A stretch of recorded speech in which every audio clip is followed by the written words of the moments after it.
with 0 lot lines and Oh, all these yeah. other things where we're 5 and 10 feet. They get away with all kinds of stuff. And now we have to, as Santa Rosa Beach keeps developing and it's not in PUDs, and, we got these 15-foot setbacks with smaller lots, and we got to spend an extra $3,000 on stormwater engineering now. It's just, to get borings. Well, it's interesting to full me, deck. one of our neighbors in the neighborhood I actually live in, their pool deck, I'll bet it's not 3 feet off the lot line. So they must have gotten a variance, either that or they didn't get a, well, they A lot of surely they times got what the- happens is after you get your final inspection and all that, Then they do it after the fact and they don't get a permit for it. and then it would take your neighbor complaining and getting the code enforcement involved, which has happened. Yeah. Well, and I would not report it because it doesn't interfere with anything that I know of for any of the neighbors. But I did notice that it seemed awfully close to the lot line to Is me. it in a subdivision essentially? Yeah, it's a little neighborhood. Oh, see, they could already have their own, like, if you go into like Paradise Retreat, everything in there is 5 feet off the sides. It just depends on. the Yeah, no, product. ours are just county setbacks, County whatever the setback. county specifies. Ours don't have any out of the ordinary, that are specific to us. But, And as Freeport grows, we're gonna run into the same problem up there, trying to put pools and decks in the backyard. yeah. We run into that with Hammond Bay, things like that. Now, I could see if you had 2 pools that were back to back, where they were just 2 or 3 feet off property lines, I could see where that could be a problem.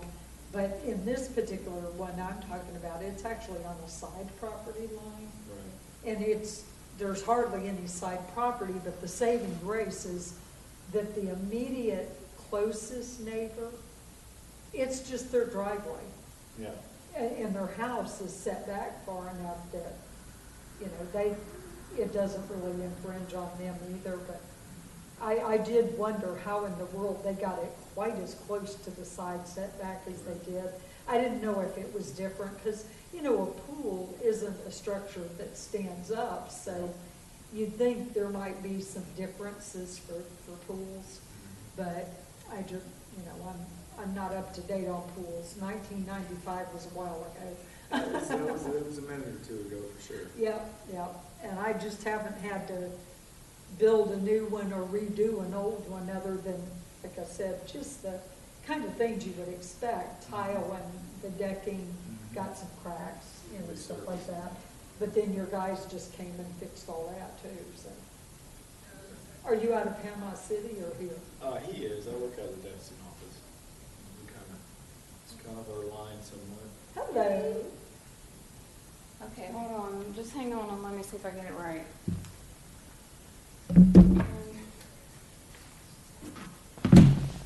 I have a sign-in sheet. If you guys don't mind signing in, sorry. You're fine.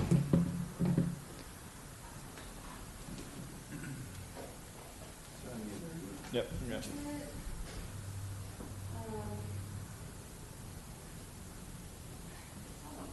I'm technologically challenged. I don't really know how to do. Okay, which way am I supposed to, I don't know. Is it one of these presets?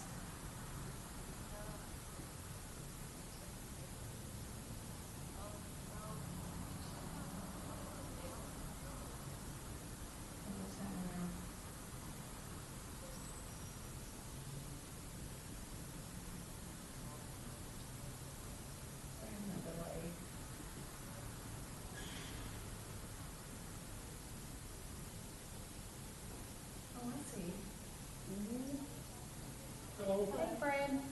How's everybody Can you doing? see me? Curtis? Oh, you're not Curtis. No. Ian. Sorry. Okay. Is that good? Had his head down, I thought it was Curtis.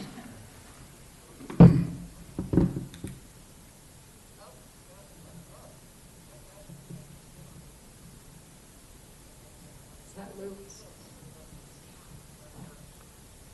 Let me go the other direction. goes in two directions, Karen. You know, we had talked, with Jason a while back about, Is this good? some That's some changes to the All right, it's right on coastal Lisa. dune lakes regulations. Do you all have I'm some sorry, idea of what it is you'd like It's to on do? me? Oh dear. Because I talked to Debbie All right, about it, good. she was not very receptive, All right, bye. so it's gonna take a little bit of. She want me to get up and do the wiggle what you see? I was gonna bring it around. Okay, it's good if my head's cut off. All right, bye. Because I shouldn't be talking. It's okay if they I'm get gonna get my head cut off one way or the other, right?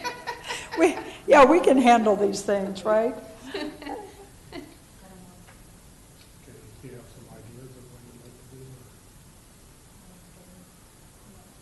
Okay, would Jason know? Why?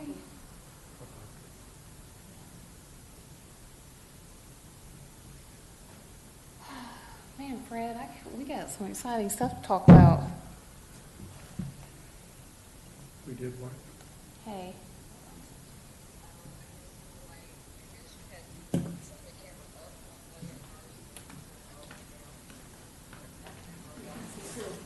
No, it doesn't, it's not gonna shine anywhere other than at the podium. Uh-huh. It only goes, Hi, yeah, I've heard about you from Celeste. Okay. Yeah. Yeah, she's a co-conspirator. Yeah, hey, in a good, that one. in a good way, yes.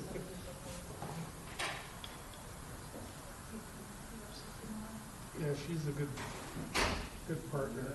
Well, it's good to have somebody, there's so many things to be looking out for. Exactly. That, you gotta have kind of, somebody here, somebody here, somebody here. You're right. I mean, it's like, And she, no one person could possibly do it. and she's got her Good. ears to the ground. Yes. Okay, bye. Yeah, So, for sure. yeah, she's been really good to work with. We're doing litigation on Cypress Lake. Have you heard anything else yet? Thanks for being here. These meetings aren't short. No,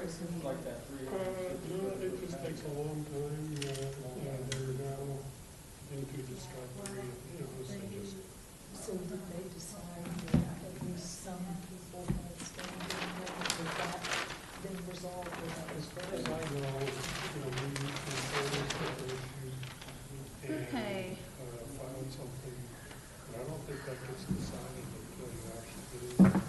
There's a couple of big things to talk about tonight. I guess the big stuff's beyond me. Yeah, me too. I understand the general principles and that's about it. And I'm taking it that you guys are here to talk about pools. Why don't we do that first, because you may not want to talk about this other stuff. There's really, have you seen the proposed draft, chapter 5? No, I didn't. Okay, It's online. all right. It has been for some time, and there's really no change whatsoever to pool setbacks or anything like that. It's really the same. There is some tweaking of the language dealing with how much walkways and patios and things can be in a setback, which is from the property line, usually 7.5 feet in on the side, sometimes it's 5, and from the rear property line, 15 feet in. So, obviously you're not really the front setback's too much worry for you, but, We don't understand why the sidewalks and driveways and walkways and all that's different from the pool deck. What defines the pool deck? I don't think it's a matter of things being different, but it is a matter of,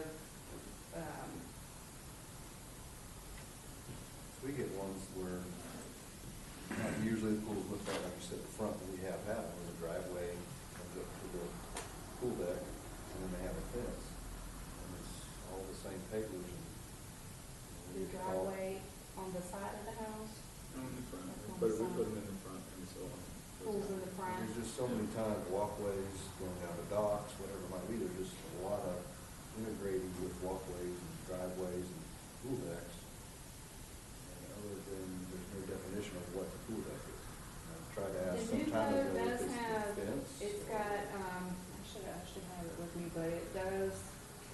give more definition than is in there now, because right now, let me go get the exact language, I'll make you a copy. Yeah, can you, it's chapter 5, and it's in that, folder, comp plan LDC update, and, or you can just go to the website, Walton County, well, hold on, there's like a lot of versions. Let me go grab that, because you might want to read the exact language before we, because it's not much language, but it's really meant to not have problems with interpretation rather than make a huge change, because right now, you know, you get one BPFR reviewer, they look at it one way, you get another one, they might look at it another way, so we really want. The definition of what a pool deck is. Yeah, we want everybody to know, okay, this is allowed and this isn't allowed, really clear, whereas right now, we kind of struggle with that. But the language has always said that pools have always gotta be within the setback. Absolutely. Yeah, I mean, it's always said that. Kind of interpreted differently over the years. Right, exactly, and now it limits that to 20%. So, if you have, this is your, it just provides that standard, so if this is your lot, and this is your setback, and I'm not doing a good job with that, but this should be a little further back, but this, let's say this is your total setback area. You only can encroach 20% with walkways and, other things in that setback area. Not including the driveway, that's not included. But the, like, let's say I had a walkway coming down the side or whatever, 20% of this total area is the current draft. Total area of the entire lot, or Of the total area whole of the setback area. Yeah. And really, I mean, we can talk about that, but we really were trying to say, there's problem with things being kind of looking a little bit crammed in and things kind of being maxed out, I think, from the public perspective.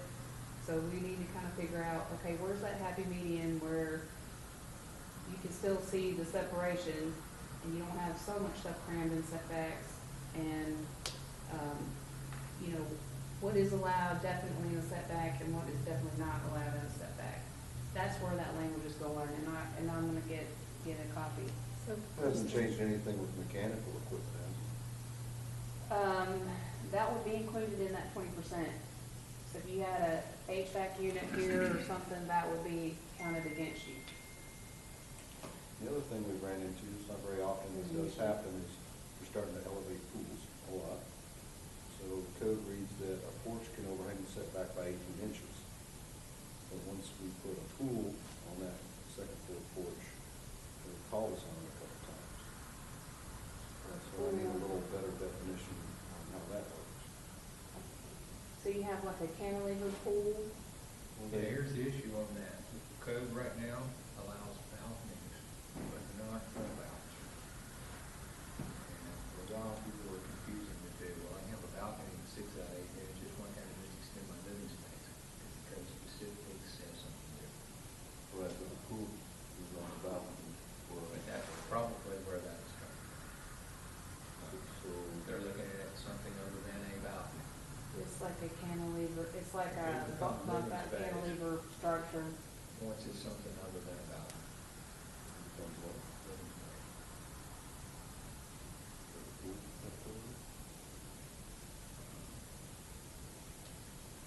Yeah, I mean, it's, The one we ran into in Great Beach was the house plans came through showing the porch cantilever pool on it. The contractor built a box that the pool was gonna sit in. We came to get our pool permit, and that's when they said, no, you can't have the pool cross this line. setback line, Yeah. Which is yeah. wasn't very wide, but it was an 18-inch porch on that side of the pool there.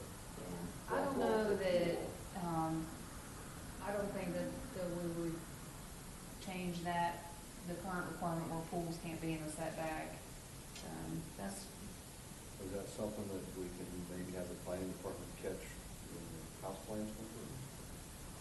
at the building permit stage?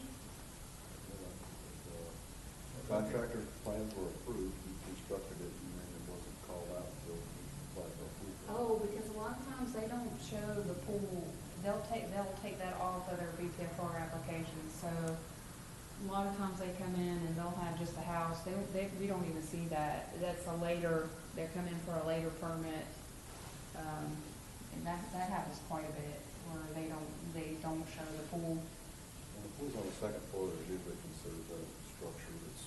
They may not show them, we can look, but they may not, it's common for them not to show in the yard area because, and they should think about that at the time they build the house because they may not be able to build the pool like they want, or they may have had to modify the house structure to get the pool they want, but it doesn't always happen like that, you know, but this, Does the decking count or just the pool itself? the pool and its deck has to be in the setback.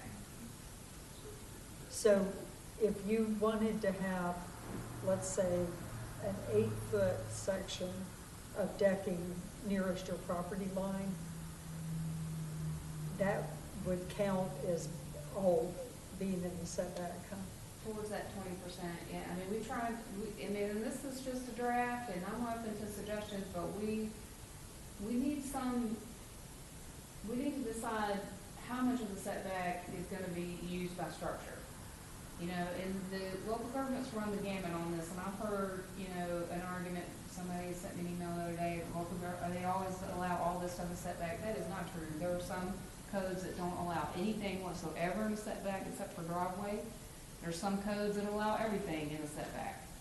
And we gotta find here in Walton County where we wanna be on that, because, one thing the board did ask us to look at is compatibility. They wanna make sure that these huge houses that are getting built, and they're large rentals, are working in the neighborhoods where they are being built. Cause you have single-family residents in there, and it's created a lot of friction. You know, you get this huge house, and monolithic, and hundreds of people in there, and there's no separation, it's all crammed up to the property line, and it's caused a lot of, you know, neighborhood discontent. Have you looked at minimum lot sizes? Woo! Bill. I mean, that's the problem. It really is, that's the way most subdivision regulations take care of it. I think our problem is there's so many old flag lots still. I'm saying move it forward, but I know you don't have much data. But anyway, I didn't want to open that can there, but Yeah, that's that- part of the problem. Yeah, Point we do out not, 10 acre lots. we do not have minimum lot sizes, we do not. And we have a lot of existing lots, and pretty much that's what's left, platted lots that are very small.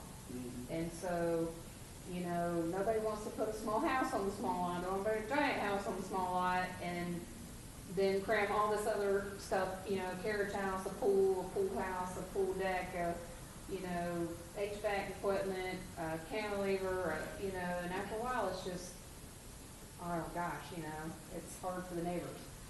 So, we're trying to figure out, my approach honestly was, what are easy things that we can do, simple things that we can do to change this compatibility problem? You know, because the other options are tough. They're like occupancy and house size and building height size, and those things are, you know, I was hoping we could get somewhere a little bit better without, because, you know, you could have somebody that's building a huge house and it's only 2 people living there. You don't know. I mean, that's somebody's, you don't want to get into telling people how big their house can be necessarily, but I'm afraid that if we don't come up with some kind of solution, yeah, we need to come up with some kind of reasonable solution. So with the setbacks on pools, with the new, you know, the impervious area, the stormwater being captured, kept on site, we still have to have that 15-foot setback. It seems like there would be some relief there with such a stringent setback and stormwater requirements. So you can kind of move and shape your back hardscape more, you know, because that's a living space, but it's, you know, if you're capturing the water and meeting all your stormwater requirements, why couldn't the setback be lessened for an outdoor structure, like, you know, hardscape? we jumping whole hog into this? Cause I had a lot of what you guys are talking about, I sent as a draft just for consideration. I don't think you reviewed all that yet, what I sent you. Because you've already Have confined you this. reviewed I that? don't know, was it super long? It was very specific language. It was like Okay, you were well, trying to- yeah, I didn't see that. to No, get rid of you it. do need, I've had I problems sent too, that to you because back in May.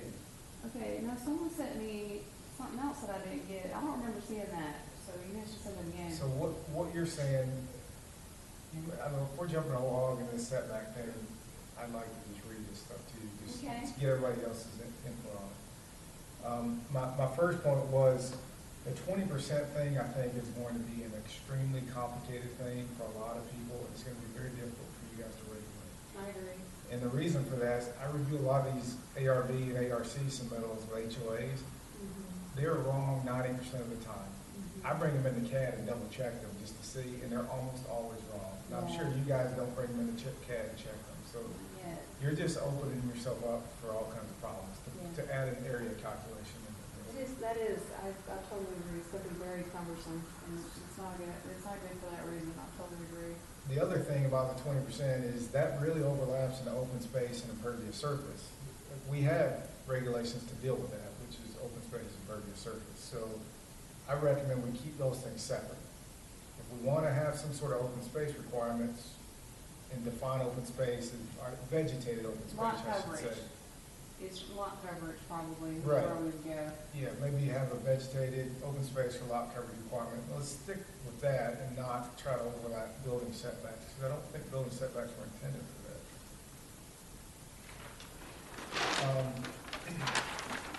So that covers that point. So my proposal, I gave you some, what I thought would be a good proposal, and this was based on reviewing probably 10 to 20 different jurisdictions all through the U.S.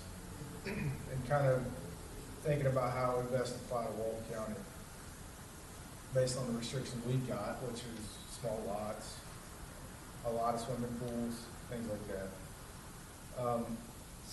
My first point is driveways, walkways, patios, decks, and/or stairs less than 2 feet above finished grade on all sides may be placed in the building setbacks, provided that they are not located within 3 foot of the side or rear property line. Additionally, decks Less than and/or 2 feet? Three. less than 3 feet. But So- just the flat stuff. 3 Let- feet is not flat. Things that are less than 2 feet in height can encroach into setbacks, provided they're not within 3 feet of the property line. And the reason I thought about less than 2 feet is sometimes we get stairs off the side of the houses that are set on the setback, and it's kind of reasonable to cut it off at 4 steps in the setback. That's a pretty reasonable amount. That's 24 inches. So 2 feet in height and less, you can be in the setback, provided that you're not within 3 foot of the property. That deals with houses that are on pilings and or stem wall construction, so you're elevated, a lot of times you're elevated to Right. a natural grade, so your walkway is gonna be You got a desired to be back door, off the side ground door. a little bit to be closer to the finished floor, so that, I think that is something to consider. Well, yeah, I mean, I don't, So let me read it what you're again. gonna have, is huge, decks and pools and Within 4 three- feet is. Within 3 foot of the property line, it's things that are 2 feet or less off the ground. That's the key. Of course, you could have a lot of impervious surface if people, did things like that all on 4 Yes. sides. Well, we have stormwater regulations to take care of that. And That's that- what I'm saying, is the stormwater regulations take care of impervious surface. We have that. Open space Well, we requirements don't take care of usually apply vegetation. those to single family lots, and we would have to make a change to do that. Well, we don't have- I thought you did Well, have, stormwater purposes, Oh. but for like, if, let's say you have an ISR calculation for an overall development, I personally don't think that should be applied lot by lot unless the stormwater plan is tied to that ISR. I think it would be Um, Yeah, I mean, usually in our stormwater calculation for subdivision, Bill, you may be able to chime in on this, we assume an impervious surface ratio in that calculation, and that can be part of the VO. This is the Right, percentage if that you is get. there, then that should be used, but that's not always. It's not always, but a lot of times it is. Cypress Breeze, that thing was done early 2000, it's there, and we apply 50% maximum coverage. I think most of the, you know, bigger subdivisions apply those types of requirements in their ARC, ARB reviews. So if you do impervious surface at 50%, does that mean every lot can only be 50%? Every lot, So it would be applied not only to the whole subdivision, but each lot? each lot. There's some cases when we don't have that 50% that's not tied to a stormwater plan, you know, especially any of our older developments that don't have stormwater. And then that's the case where the homeowners have to come in and do a stormwater plan, but it doesn't unless they're trying to do the BMPs and stay under 45%, then they don't, So in those cases, we're designing around the impervious surface, so it doesn't matter. I We're know taking it, care of but it. see, those would have to have, if you were gonna take the approach to eliminate the, setback encroachment based on ISR, those would have to be assigned an ISR code lines. Why would they need to be assigned an ISR though? Because If they we're don't have managing the one. stormwater already, why would they need to be assigned? I'm talking about the ones that don't have an ISR associated with a stormwater plan, the old lots. You're designing to it, because we're not talking about stormwater, we're talking about cramming stuff in the setback. Right. But, you know, I guess what's the goal of trying to get stuff out of setback? Because if it's, Compatibility, it's nothing to do with stormwater. yeah, but if it's pavement on the ground, it's not perceived as crammed anyway. I mean, you can't You may be see confused. pavement on the ground. Yeah, well, if you have 2 lots or 4 lots that are all real close together, and everybody runs concrete right up to their lot line, then all of a sudden, you know, people are going, whoa. Right. But, yeah, I mean, I tend to think, Elevated stuff, it comes into accessing the house for maintenance and Yeah. everything. kind of well, like and that. you end up with water runoff onto other people's lots because, you know, you elevated yours 2 extra feet.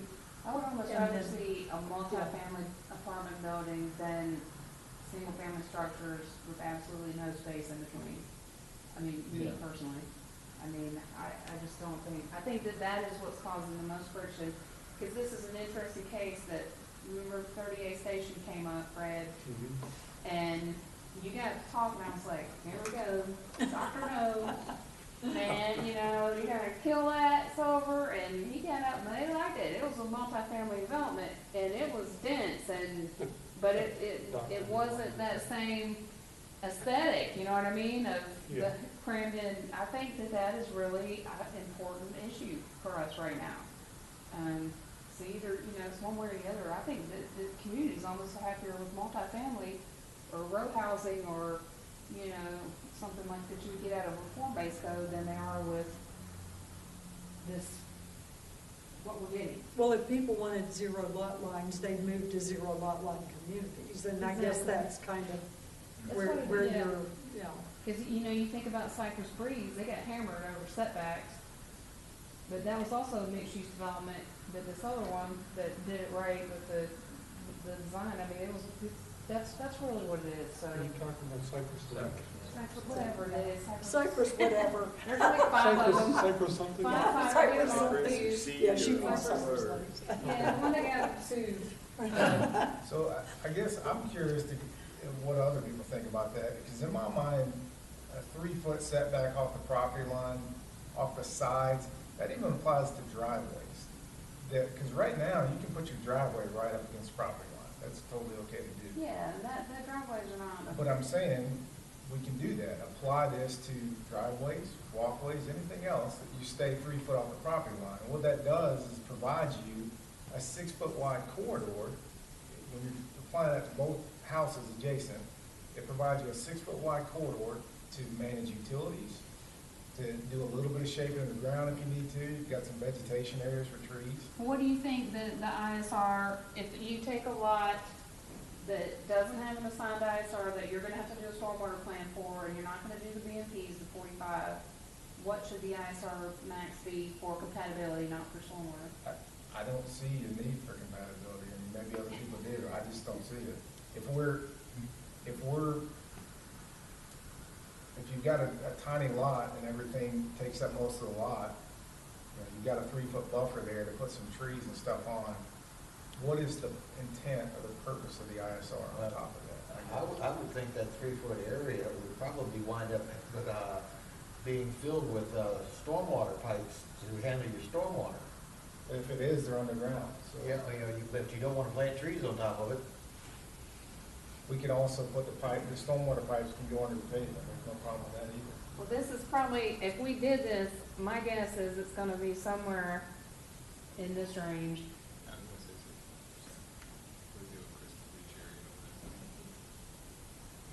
For compatibility, not for stormwater.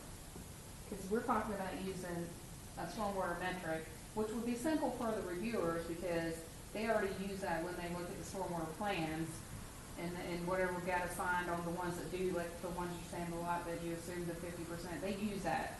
Then they would have to use that, we'd have to assign in the code a metric to, or a ratio to the ones that don't have those plans, and that would be easy, super easy. That would solve a lot of drama. But then we would still need to decide what pool deck is. I mean, that language I think we need to still work on. So I've got language for the pool deck, I haven't got it yet, we got stuff. Let me read you that one. So an add-on to that was, this provision shall not be interpreted as to override specific easements or landscape buffering requirements. Takes care of your landscape buffers if that's the case.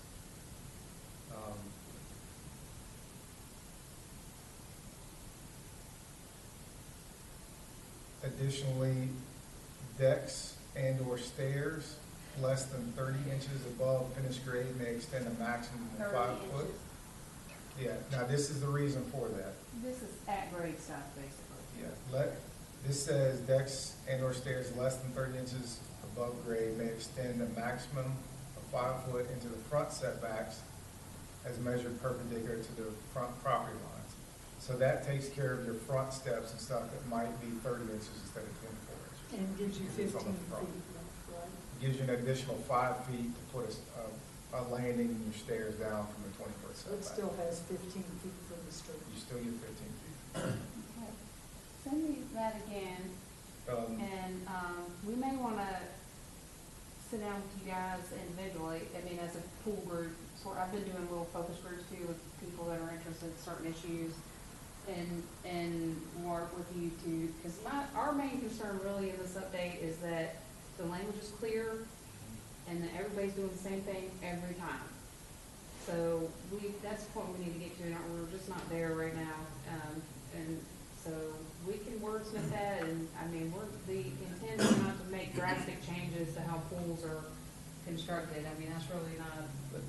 Let me read you the pool part.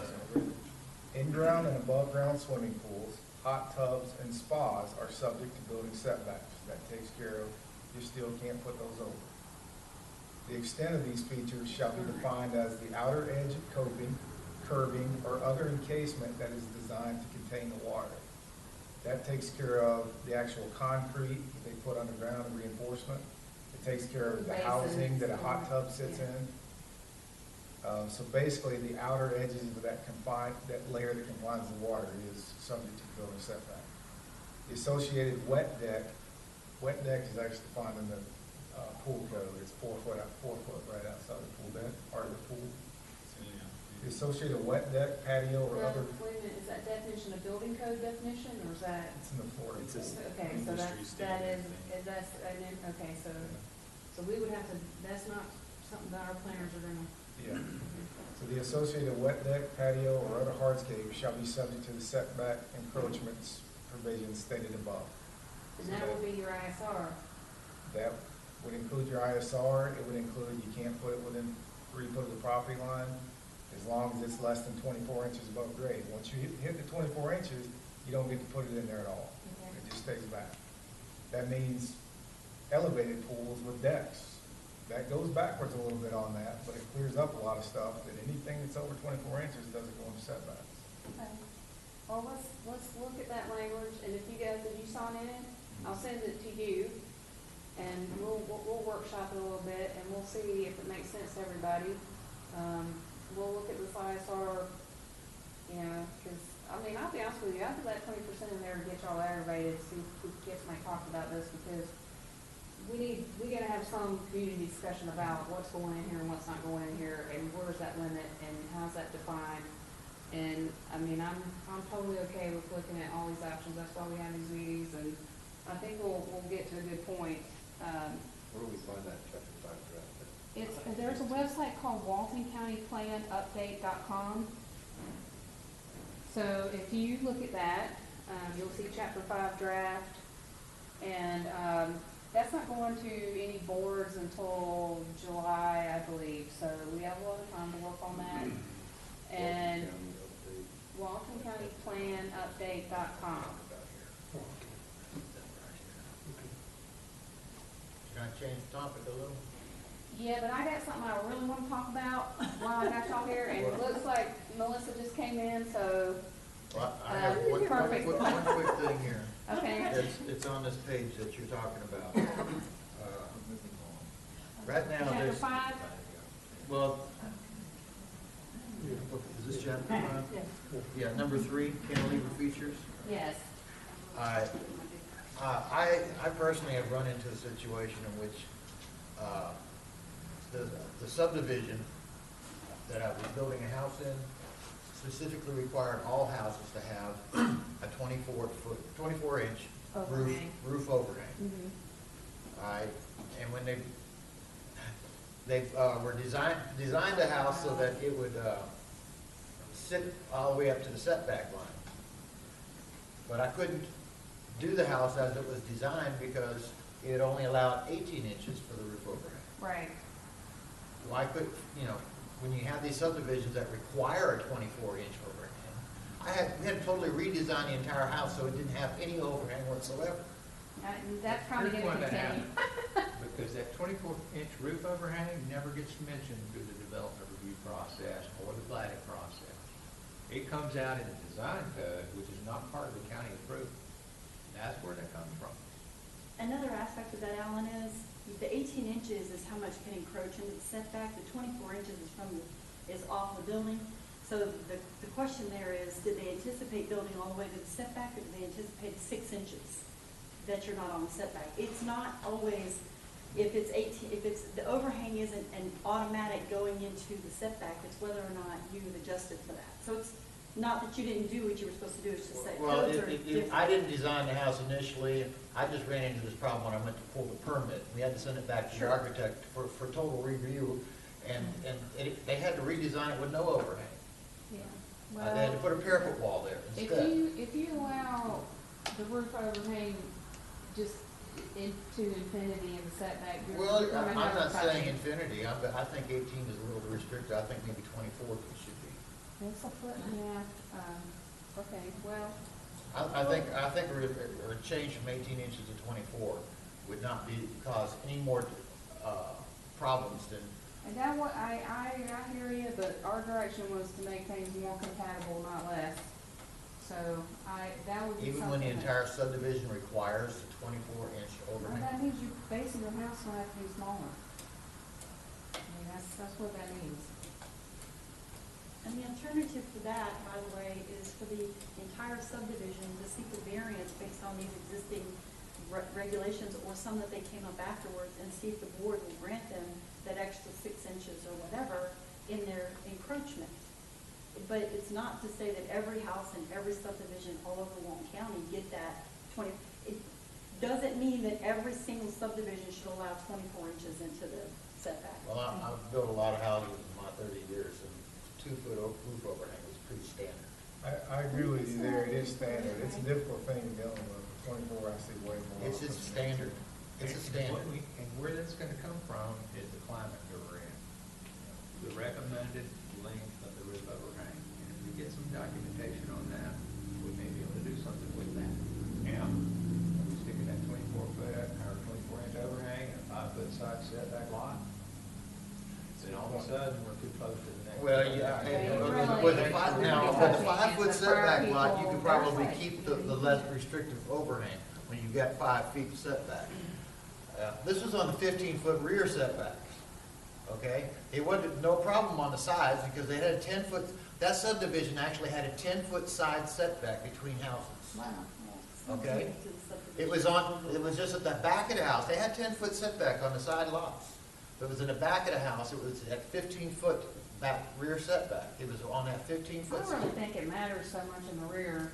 I mean, it's the Well, sides. then why don't you maybe modify it so that, when, you know, you get 24-inch But setback. I mean, to me. As long as it doesn't encroach, if you don't, if the setbacks are at least wide enough. Isn't all this about, I mean, part of it is just the architectural look Yeah. that, you know, in these And various those are nice. communities. Big roof But overhangs at are the nice. end of the day, isn't all this about the more you encroach on setbacks, you've got water coming off roof, water coming off impervious surface. Pretty soon, if you don't control something in the setbacks, you could literally have nothing but 3 feet all the way around a piece of property. And that may work fine for that property, but what happens to the one next door and across the street and behind it? And, I mean, isn't that kind of where all this setback stuff Yes, really this- comes this- from? It really is an attempt to kind of take low-hanging fruit on compatibility, I'll be totally honest, Well, because how the about if- alternatives are really tough. How about this as a compromise? If setbacks are greater than 8 feet, then the roof overhang can protrude 2 feet within the setback. If the setbacks are greater than the standard 7.5 feet, the county is not. County isn't gonna care. They don't care, they only We're care about the looking at 7.5 7.5 feet. If you have a 10-foot setback, because that's what the subdivision wanted to do, because of their covenants or restrictions or whatever, they'll let you go up to 7.5 feet, so that's where the 24 inches or whatever, so it doesn't matter. Yeah, well, the problem was that on the rear 15-foot setback. So you say you need to eliminate. It was a 5. 6-inch Keep it problem? 5. Yeah. On 15 feet? Yeah. Outside of county. Okay, you guys ready to really mix it up? You're not going to consider this changing? No, I did hear you, but I want to move on, I, because this is before you going move forward, I for. think a good idea on that was something similar to what I talked about in the other stuff. Maybe it's a minimum distance to property line instead of an overhang requirement. Meaning that For the, the bottom of the building, the base of the building? No, for the overhang. I don't But want isn't something that what the within setback 3 is feet anyway? every That's sort of direction. what the setback. That's what the already setback is. That's the reverse of that, isn't it? Right. Well, Yes, we could do what you're talking about and say, side setback's gonna be 5 feet and nothing can be in the 5 feet. Everything you're building, including all your equipment, has to be within the building envelope, not in that 5-foot side setback. Yes, we can do that. I'm trying to think of ways. And to it's make it actually easier. something that we consider doing, you know, defining the setbacks as no encroachments other than ingress, egress. And there are codes that are like No that. steps, there are, yes. no HVAC But that means, equipment, no pool instead of a pump. 15-foot with a little bit of leeway for other That's one way to things, get there. you have maybe a 10-foot and nothing else. And instead of 7.5, they give you 18 inches, this is a 5-foot and nothing else. And that includes your pool, your pavers and everything, because that is the pervious area that you cannot touch. And the problem there is, then what happens when somebody wants to do a PUD? What happens when somebody wants to come in and get a variance? And what is it that they're getting a variance from? And then what happens when a design code says, well, there's this one thing that we think is okay, and the county says, yeah, that's not such a big deal for one subdivision. Well, if they have this restriction, it then restricts everything. It's a wall, it's an easement that goes up to infinity. It says, you shall not pass.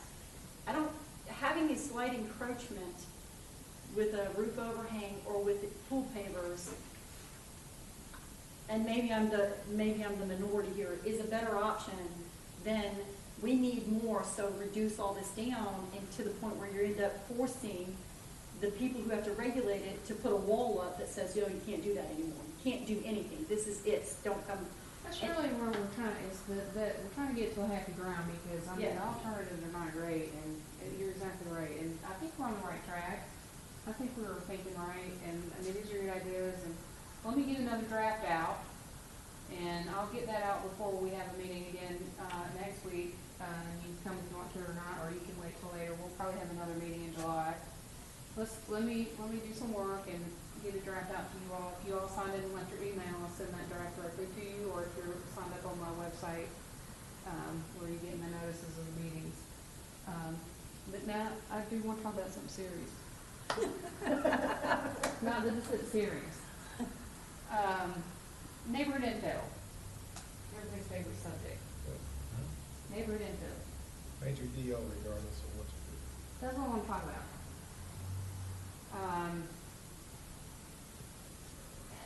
Right now in the code, there's this compatibility analysis, and there's a major development order.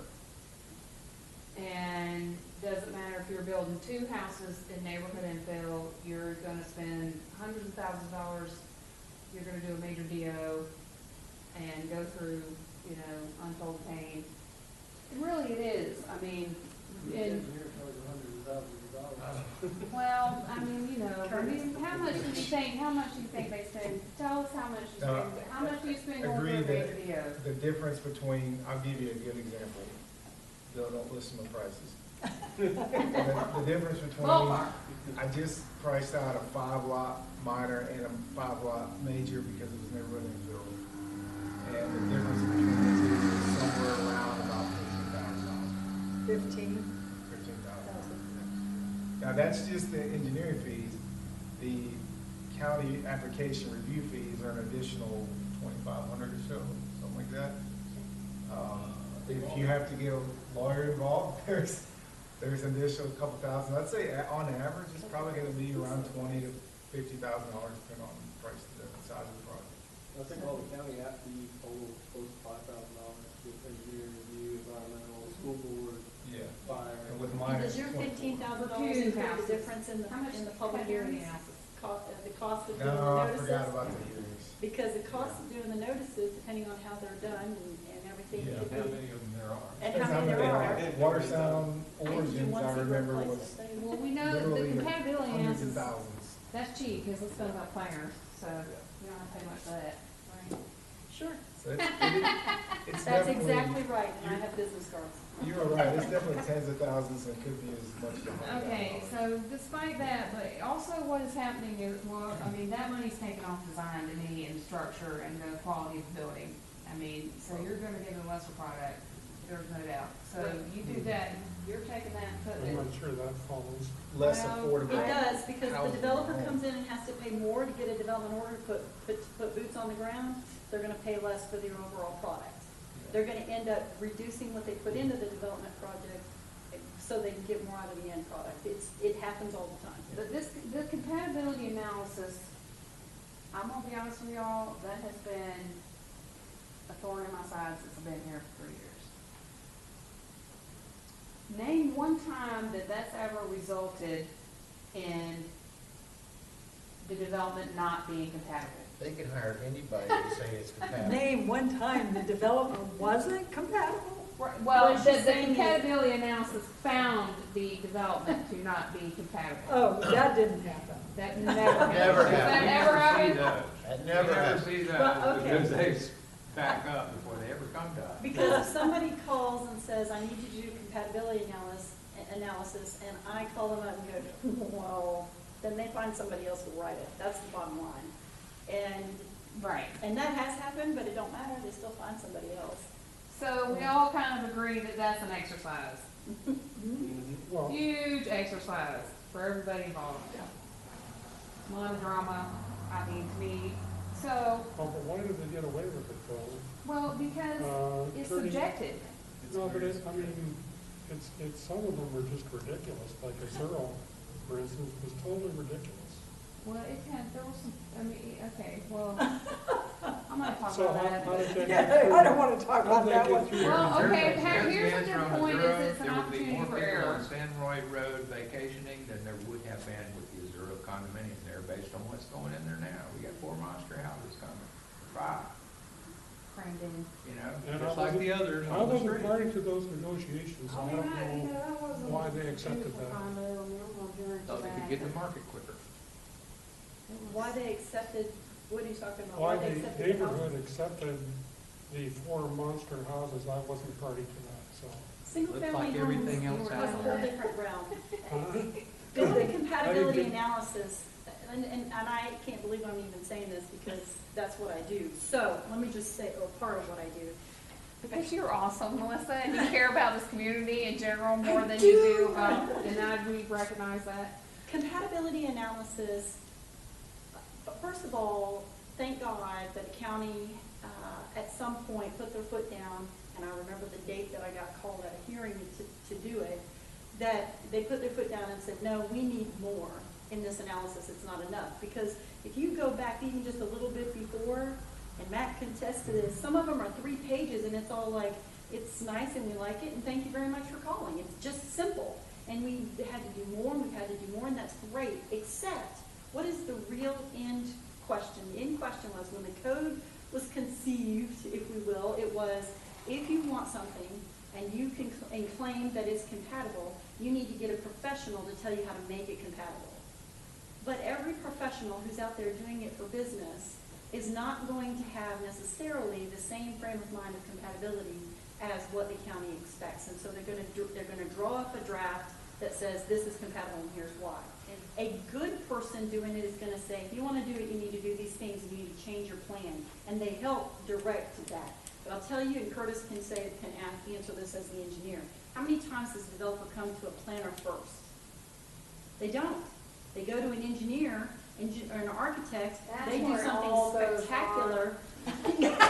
And then they come in right before they do an application and say, I want to submit on Wednesday, how long would it take you to do an analysis? And now, we've done some where we've met with them, had community meetings, submitted the analysis and told the developer, reduce the height of your building, change the structure, turn this around, do this.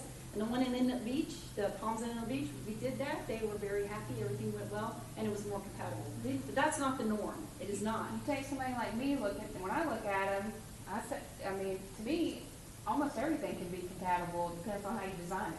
Yes. So, I look at it a totally different way, and the whole thing makes me and that is really not in South Walton's DNA, and I keep saying that. We're founded on new urbanism and design, and, to be looking at incompatible uses in this type of analysis where we're only looking at, let's say, the size of the lot or the density of the structure, and we don't care at all how it is designed or looked or functions in the community or how it is placed or creates public space, or none of that matters for compatibility. That is ridiculous. It's just not in our code, and it hasn't ever been applied. And if you're gonna do it, they need to expand that language to be more definitive. But what is the alternative? Well, If Bill is I'm just getting ready 8 to units tell to the you. acre or what? Because What are we getting at? I'm good either way. 4. 4? Yeah, water and sewer. And then, so you're gonna reduce neighborhood infill to 4 units to the acre, and we're not gonna have No, any what? infill? What? I'm just messing with her. Oh, okay. Matt. I was like, you're messing with me, man. No, that's a present-based entity. No, that's true, your base density is 4 and you don't, but you still have an application that requires compatibility analysis. Yeah, right. It really, only guarantees you but see, that just is fraught with. Well, and presently, the compatibility analysis that we use promotes sameness. Yes. It does not It create promotes destination. the vanilla, same thing that's around you, whatever that is, whether that's good or bad, or just There's no Media. design, there's no, okay, so. it rewards that. Well, it probably depends on where it is. No. Because like you take a 0, I get your point, Mac, if people put monster houses, 4 monster houses can turn into more than Same one difference. great big condominium. I think it was the scale of the condo, where at least there are other houses that are fairly big there. But the whole monster house issue that's a whole nother issue. That, how do you resolve that one too? Well, we're gonna talk about Yeah. that in a little bit too, but let's stick on neighborhood info for a minute. So, in chapter 1, which is coming up to the planning commission tomorrow night, that's where it talks about neighborhood infill being a major. And what I think is that when neighborhood infill was created, the thinking was good. I think they were thinking about sort of missing middle housing and creating you know, housing opportunities, not necessarily all the same type of housing, but maybe, you know, you have a quadplex or you have other types of housing, you know, that go in there, but the implementation broke down when we started requiring the compatibility analysis, does exactly what Max says. It says you must build, no matter how it looks, the same thing that's around here really, creates a lot of, you know, I honestly think that we need to look at, let's just put hard design standards in, get rid of the compatibility analysis, and treat them like other developments. What kind of design standards? Well, that's That's what an we, interesting concept. now we're gonna really talk big, because that kind of leads into a segue to something else I wanted to talk about, which is phase 3 of this project, which is the land use plan. The scope for this project, Matrix's scope, kind of lays out the third phase as being a land use plan. And it lays out different options, either form-based code, hybrid, and I'll explain what that all means in a minute, or standard Euclidean zoning. We kind of did a clarifying memo to give Matrix more direction that was in the scope. So it lays those things out, and there is going to have to be a decision point at the third phase of this project as to what direction we're gonna go. And this is gonna need to be a community decision. It's a big decision. And I think it's probably the most critical decision that we're gonna make, moving forward. Because that is the design of South Walton and our new urban communities really are our competitive advantage. They are kind of how we get started. It's why people want to be here, a big part of the reason, you know, besides the beach. And, you know, we're either going to continue in that tradition or in some way, or we're going to depart from it. And we've kind of already departed from it to a large extent. And we're going to have to decide is, you know, which direction are we going to go at this point? And it's going to be tough. And I think we need to go ahead and start that conversation. We're going to try to bring some experts in. We're going to bring some people in to do some talking besides me, which will be really good. You guys will like that a lot better. And we're going to try to get it started, get the conversation started, maybe create some shrine opportunities, or, you know, where we're looking at maps and we're looking at, okay, well, what area, if we had a hybrid, let's say if we had a hybrid and we said, you know, there's a lot of different options. I don't want to get too far into this. I mean, but one option is you could incentivize, you could have two codes. And this code could be incentivized by not having a lot of review, you know, board meetings and everything, the code that we want, the form-based or whatever that we want to see. Or, you know, and if you want to do the traditional development that we've been doing, you could do the same thing you've been doing. We could do it that way. We could do geographic areas where we look at maybe intersections or different neighborhoods. The neighborhood planning concept's got a lot of traction here. You know, creating complete neighborhoods and places through the use of form-based code. So there's that option. A lot of different ways that we can look at it, and it's very exciting. I think it's our future.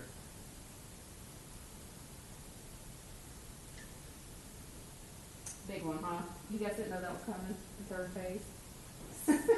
So have you guys looked at the 75 and 85 code that had some of that early language in it? Yes. That's form-based, and it's neighborhood, like, category.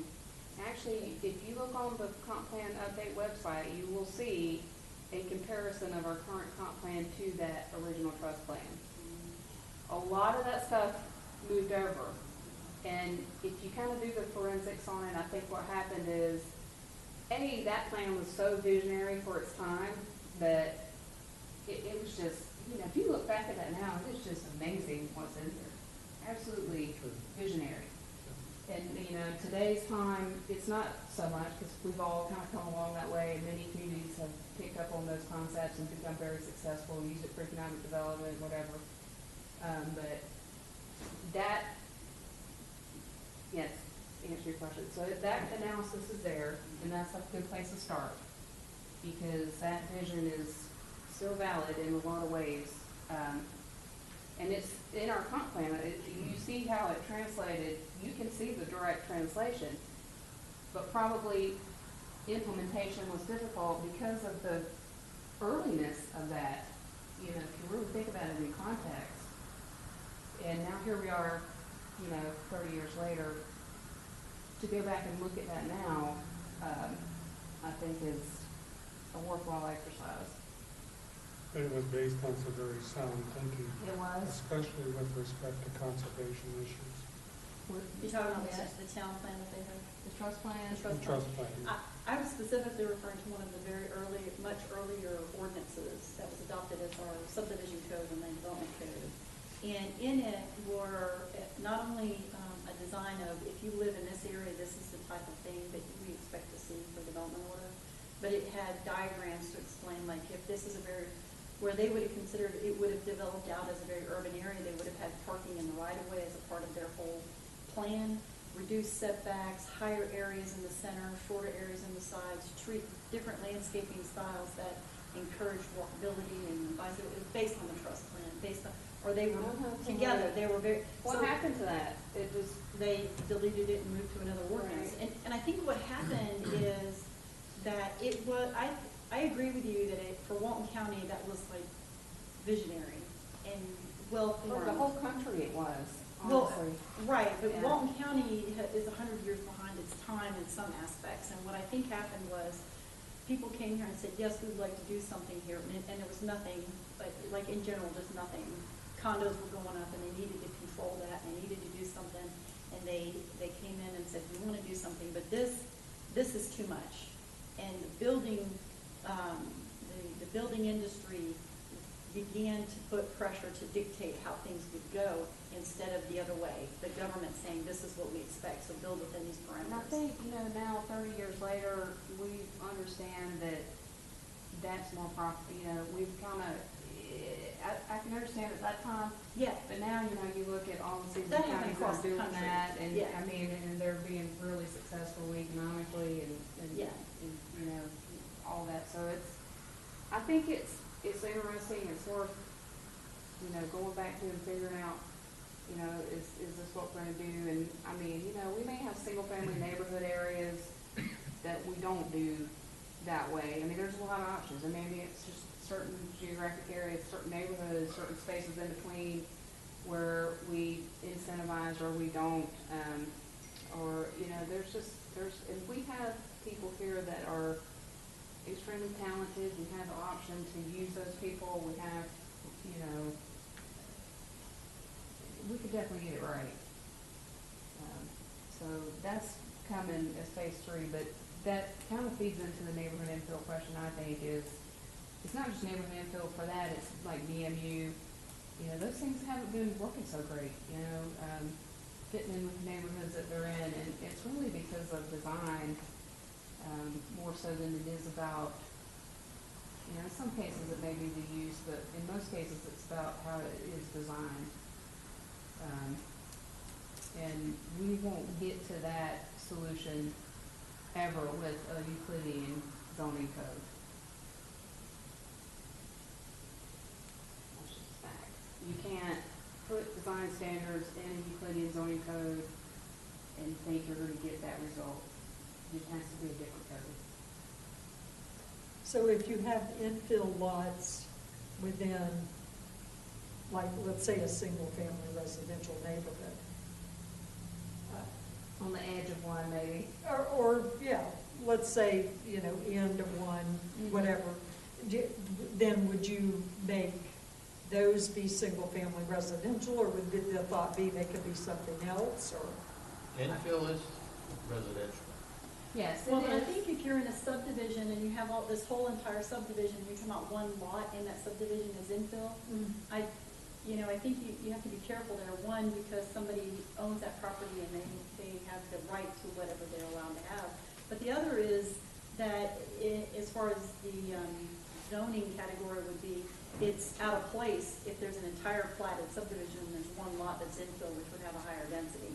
So your question is, would they have to do what the subdivision does, or would they be allowed to do anything that infill will allow? Yeah, well, and I'm basically, infill only allows residential. No. Small I neighborhood. thought it could do village mixed use and stuff like that. No, infill, No, infill's residential. Strictly residential. Wait a minute, what is small neighborhood? It's a subcategory of small neighborhood is neighborhood. like a Small major neighborhood land has use a category. required commercial component. small But neighborhood is entirely infill different. is a It's not related to subcategory infill of at all. small neighborhood. And it's That's- residential only. Yeah, the small neighborhoods in our new code, and there's a lot of confusion in the old code is because the land uses were messed up in there, but in the new code, small neighborhoods are different zoning districts. And neighborhood infill is separate. It allows residential and it has a range of 4 to 8 units per acre. So neighborhood infill presently, I don't know if I gotta go back and look at the proposal, but presently allows a small ability to have neighborhood commercial and certainly allows, live work. It's not just purely I residential. don't think so. The current comp plan does, it does. Well, But the question though is, and I'm only asking this because somebody else asked me the same question not too long ago. They have an infill lot, and the rest of the subdivisions, part of the platted subdivision, is probably residential preservation, I don't know. The question is, what can they put there? And in my mind, it's part of of a subdivision. It specifically prohibits commercial on an interior residential street.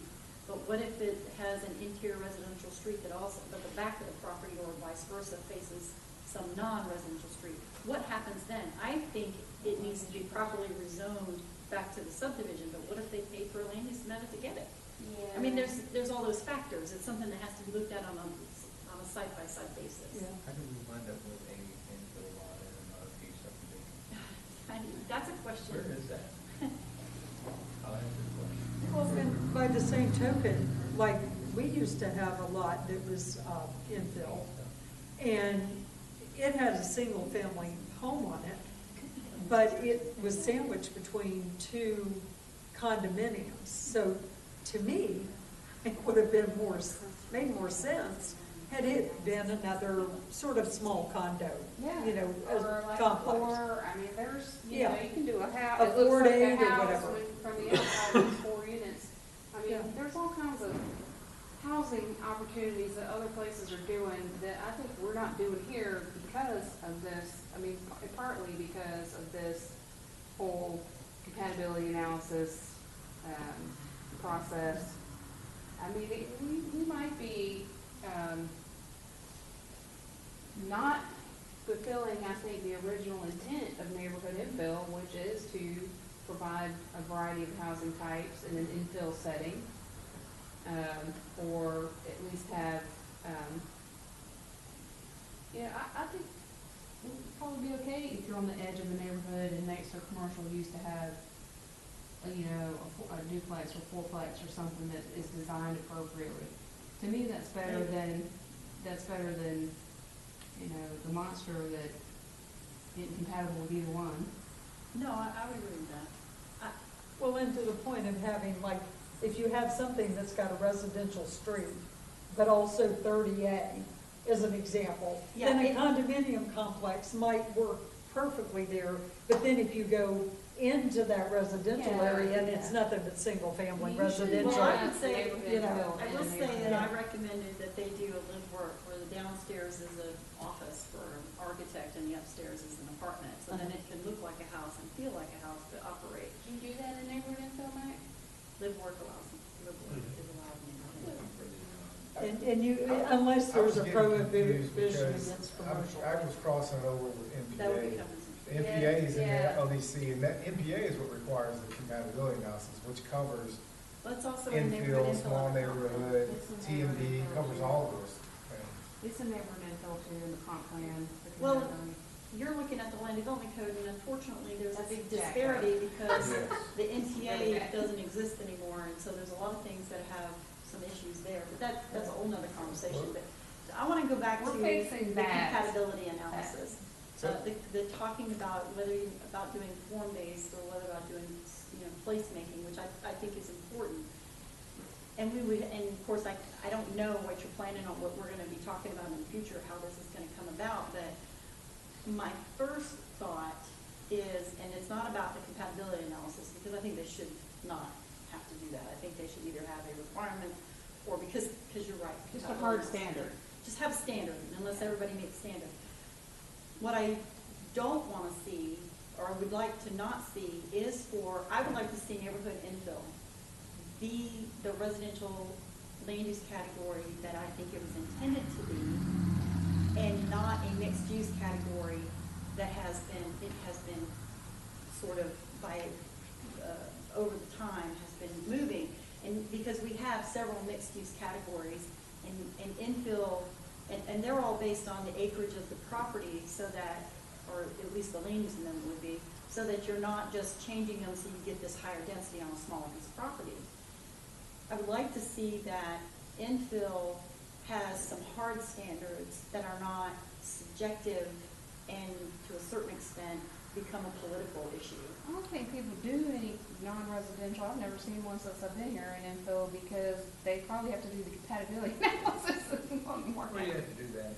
I mean, but you know, it wouldn't say that commercial, I mean, what type of commercial? Is neighborhood commercial and live work? It's Yeah. conditional use. It's a conditional use. Unless That authorized the by BCC. plat or covenants that are still active. Yeah. That predate comp plan. So that's like impossible. It's not, I mean, I'm just saying that they've done it. It's not, I mean, I understand what you're saying, and maybe today it would be impossible, but it's not been in the past. So, Yeah, that'd be kind of impossible. But I can see it like a coffee shop or something on the front of the neighborhood. It's all of really Brighton small. Beach was neighborhood infill before they changed it to neighborhood commercial once they adopted it in 2011. So it was neighborhood infill that allowed for the conditional use of the commercial. So we have neighborhood infill, we have village mixed use. We have these categories that are mixed use, but they're politically hard to do because of the compatibility issues, and that's really because they're not form-based. It's not about how it looks, it's about the use. If you were gonna modify the compatibility requirements, you would need to make them tangible requirements, if that's where you were gonna go with it. Saying that it has to be the same size as the neighbor's lots, or the same whatever, is not useful. But if a hard and fast requirement would be, particularly what type of things does it offer that makes it compatible, how does it fit into how does it fit in is ambiguous, it needs to be more clarified, if that's what you're gonna do. If you're gonna go See, to I don't think you can do that though. I think you have to either go full into form-based right, or full out. which is what I'm saying. That's my position, and I'm taking my grave. If neighborhood infill is going to be form-based, and I tend to agree, I happen to like some of the old code language that we no longer use, that says, in this location, if you're going to do something, it needs to be like this. And it's useful, it's very useful information, and it makes it easier on the review team. But I would also like to see a certain amount of that stuff not have to be a major development order just because it's 4 units. Yeah, It's gotten out of hand. How do you feel about that, Fred? Yeah, it doesn't make a lot of sense, does it? No, it's kind of ridiculous. Well, if we're looking at, one of the things that we have to be aware of with regard to our affordable housing program and even land development tax, we need to look at what the cost increase is for whatever regulation we're proposing. Because if we're looking at affordable housing, that very much is, a real cost. Well, we were just talking about that with infill, if you load all that stuff on there, and, people can't do a fourplex, you're working against any kind of affordability. It definitely is. Absolutely, what's required in infill right now, process-wise, directly works against Yeah. affordable I'm housing. Or bringing- the affordability of whatever's being proposed. I'm bringing you guys one, I think, next week, but it's a neighborhood infill. And the guy has developed apartments really all over the place, and was considering townhomes or apartments. And we had a pretty good solid plan to do, like I said, 80 apartment units or something like that.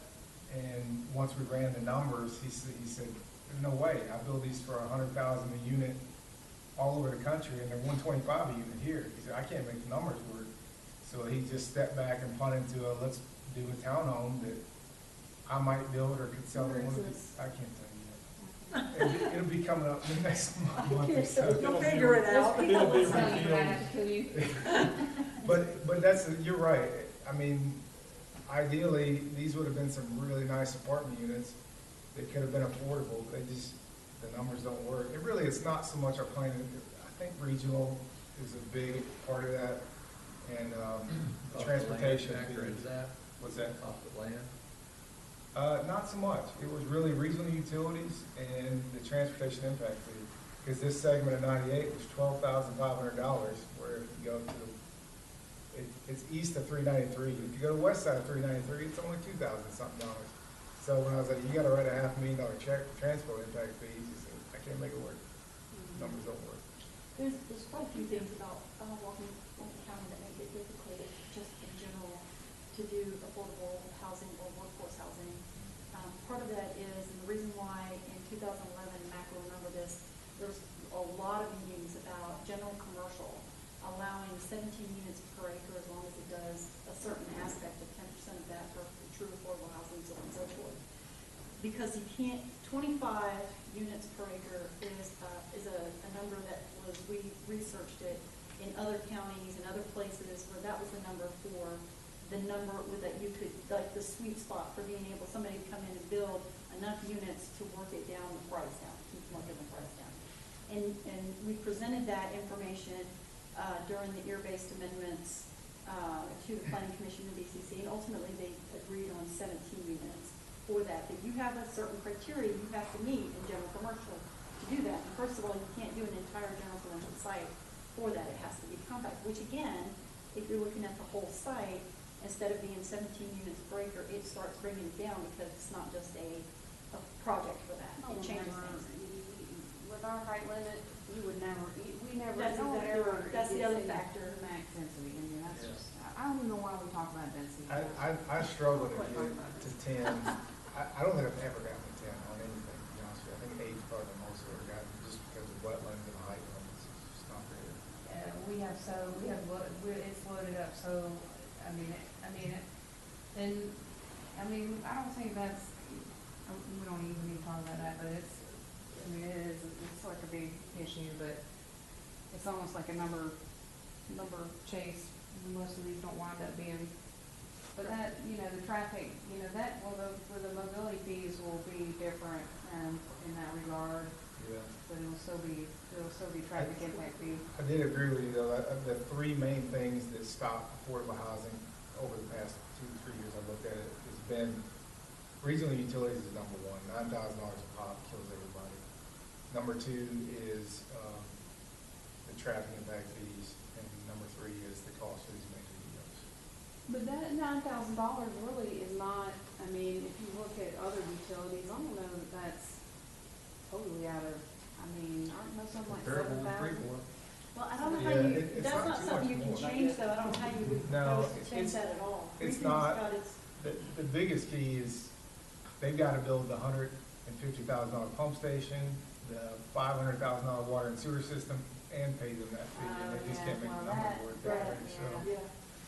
It's a private, there's no public leveraging, that is different. And they have to pay the fees up front at plating, which nowhere else that I've found in the state does that. It's only a regional thing that people can't write that upfront check. And now the apartment will have to pay the rec fee. They can borrow construction costs. Regional? Yeah. You can borrow You need construction they costs. record a developer agreement that Yeah. links property. Sure, but it's only good for 3 years. Well, it's good for 3 years, but you do 10% down, and there's a whole mass of other things that you can do with them. You should maybe go and meet with Melissa and talk to them again about some options. That's a different topic. We'll talk about that one offline. I'm just saying, Yeah, there's, that's- Okay, so- but it doesn't work as well, you're right, there is a It's problem. not good. It sounds like, if we at least treat them like other developments, that's not a huge problem. It takes away the third on the ranking of expensive things that stop affordable housing. Yeah. If you do the form-based like you're talking about, or something that's close to similar in neighborhood infill, one of the things that is a problem for a lot of developers is they would like to be able to do some form of apartments. They don't have to be low-end apartments, they can be just apartments. But that's not something that's ever met a compatibility analysis because everything out here is subdivisions. You either have a condo or you have a subdivision, and they don't look at, there are developers out there who would like to do something that's a little between the middle, let's get something out there that We'll they look can do, at some so. pictures, we've been Yeah. talking about maybe doing some picture, visual power plants and stuff, but that, there's a whole range of housing out there that is not here, that is Yeah. very, to me, makes a community have that differentiation, that design aesthetic that is a little bit better than just a huge house on the, I mean, I think this kind of, you know, if you really look at it, I think what's happened to us over the years is the 1 foot in, 1 foot out approach on that. It's like we have all these land use categories that envision sort of what you would get with a form-based code, but then the implementation, you got your other foot in, stuff that doesn't yield that, you know. And so we probably will never get to a true vision or concept until we go in or out in these mixed-use categories. And even maybe intersections or whatever, I don't know. So I don't know, I'm talking, this is like esoteric conversation, but probably you guys, let me explain the difference between form-based and what we call Euclidean, just briefly. With form-based code, you're not really concerned with use separation. Doesn't really matter if it's an apartment, a single-family home, a commercial use, you know, whatever. That the use discussion, they almost see uses as transient. Like in one time I could have a restaurant in here, and then it could be a bank, or it could be what it is the form of the building and how it works with the public space, how it meets the street, how it creates a place that people want to be, how it works with the neighbors, how it behaves sort of in its setting. Totally different ball game than when you're looking at just separation of uses. You know, if you separate land uses in a Euclidean zoning, then you know, I mean, a lot of people think you create problems like traffic and different things. It's not walkable. It's not. You get into these discussions about what's compatible and what's not, because it's not meant to be compatible. It's meant to be separate, you know. So they're two totally different ways of doing things. A lot of communities are going one way, and some are staying the other way. And we have here the several form-based communities, Alice Beach, Seaside, Rosemary. And I'm not, and I want to preface this by saying that other places, even small towns, have adopted those same principles, and it's not an elitist type, you know, it's other places have used it real successfully in a real setting, you know, not like a, you know, what we have here is really off the charts. I mean, but, you know, you can go to, there are small towns, even little tiny towns that have become very successful. One comes to mind is right near Callaway Gardens. What's that town? They've completely changed their economy using those principles. And that's not La La Land, that's just a regular small town. You know, so Defuniak has those bones. If they wanted to do that, they could. It just depends on, you know. So I don't want us to be thinking about just what we have here. It's just a different mindset. Anyway, so we will be talking about that more later. We're going to be working on that some in the fall. And hopefully it's going to come from the community what's decided, because I really don't, you know, I don't have a dog in the hunt. It's not me and Mac's plan, it's your plan. It's what you guys come up with.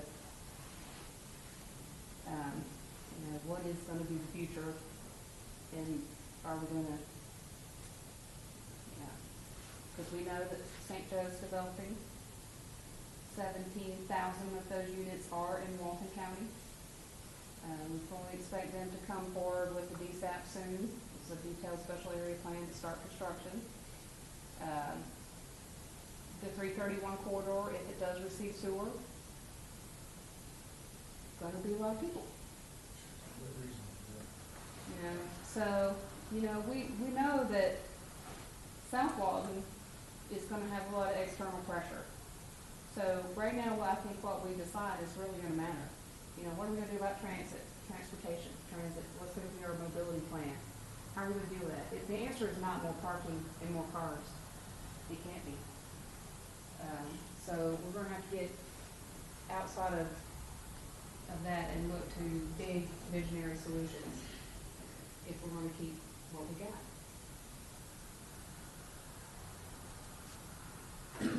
No pressure.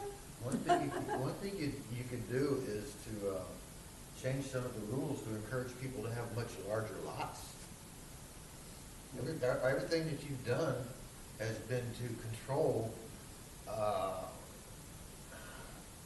would I say, your stormwater density and all that, because they're all wanting to do anywhere from 4 to 10 units per acre. What if somebody wants to do 1 unit per acre? You've got rules right now that if you want to do very large home site, construction-wise, or what you're requiring for them to do with the stormwater plan and the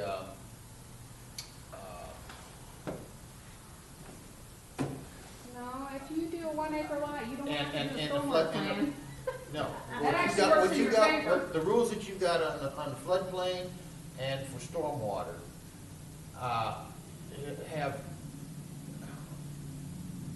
they don't make sense for people who have over an acre of land. I I actually don't think those I don't think that's smaller applicable. I don't think requirements- that's true. Yeah. And you're saying, how could they encourage people to do bigger lots? The code itself is, you can do this or you can do that. The only encouragement in the code is for them to do smaller lots if they can cluster density. What The kind of wetland, encouragement? the only real disincentive is wetland preservation. So What? we could say, go ahead and fill all the wetlands, I mean, that's not. No, I'm not What talking kind about of filling wetlands incentive, either. I'm Alan, talking specifically, what kind of your rule incentive? about building in the floodplain, specifically. And what you have stated, and it's unequivocal, there is no other way to do it. You say, it says, your current rule, the way you have recently put into effect, says that you have to build on piers, period. No, there is no requirement for you to. Yes, there is. No.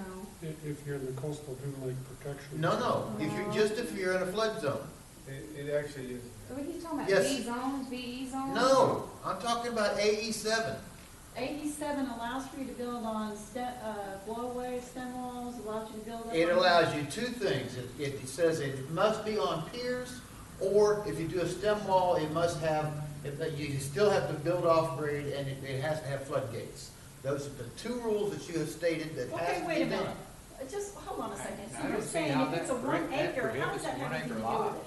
If you have an acre that's entirely in a flood zone, Mhm. it doesn't mean that, just to be clear, so it says what you need to do, you live in a flood zone, you need to lift that house up out of the flood zone. I'm Wait, not finished. disputing that. You lift that house up out of the flood zone, and we don't want to shed that anywhere else. 1 acre, you're suggesting that what they allow you to do is bring in enough fill to lift your house from 6 feet to 9 feet. No, Well, I mean. it's what- not, you're only bringing That's up, really That's a not- most of that area is a 4-foot elevation, you have to build up at 8-foot elevation. Okay, it's a 4 to 5, and you have to build up at the 8.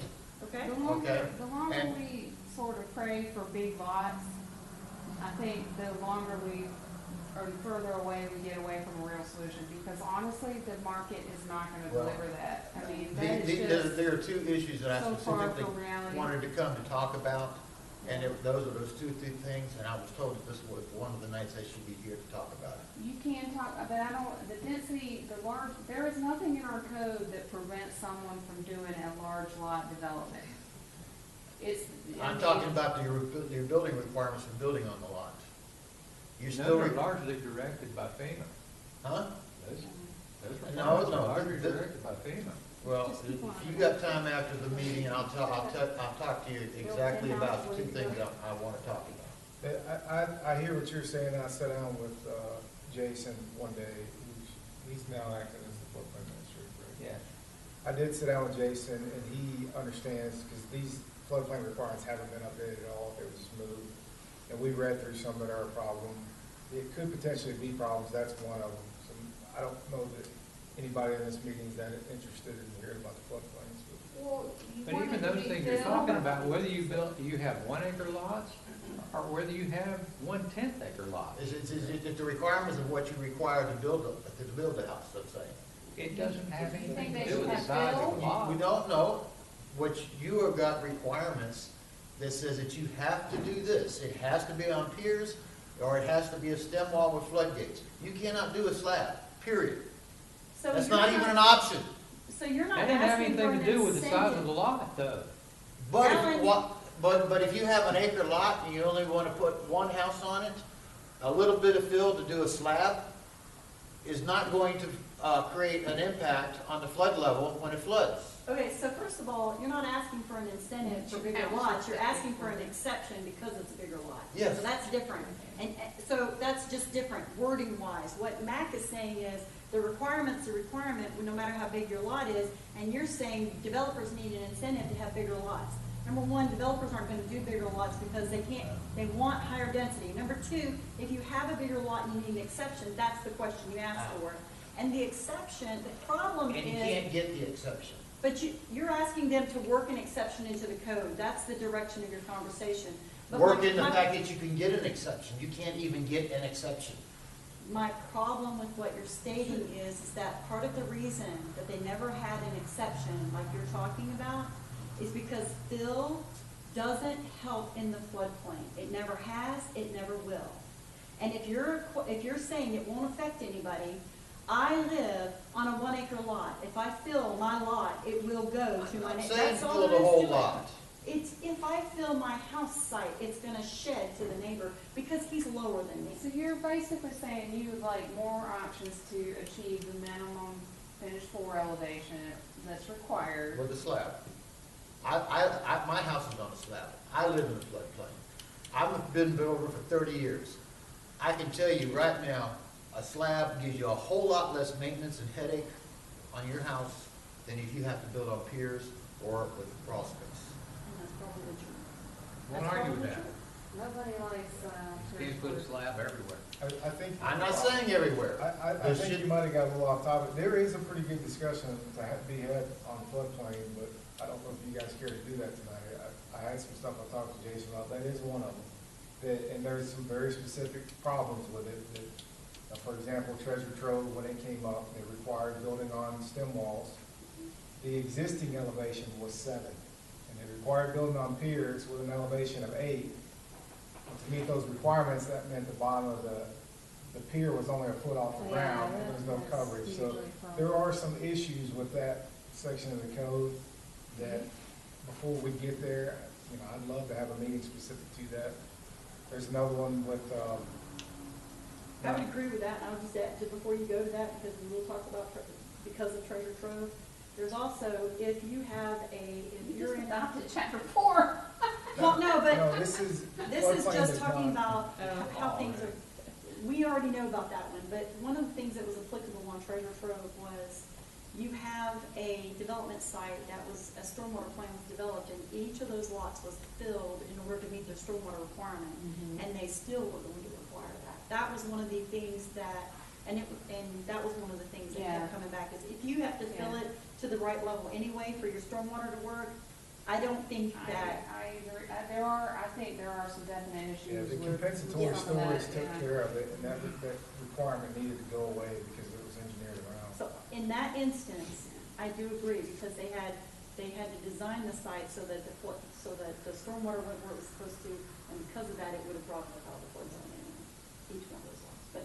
Yeah, there's a lot of, we've been talking a lot about sort of what happens with stormwater plans between the DO stage and the time the last house is built. I think that there's a lot of work, baby steps, right? Right now we got, but I mean, I think, if you guys put together a little committee or something and see, some of these issues are definitely legitimate and, we're not, I don't think anybody wants people to do ridiculous stuff like build a 1 foot, that's. Oh, they did. Yeah, I know, And but it's they have because we have openings to that low stick under with the them. code, They're guys that were insulating, Yeah, and said, how everybody the hell says did they get under that we that? ignore the code and take bribes, but that's actually not true. Yeah, that's all. This guy's laughing, see? I mean,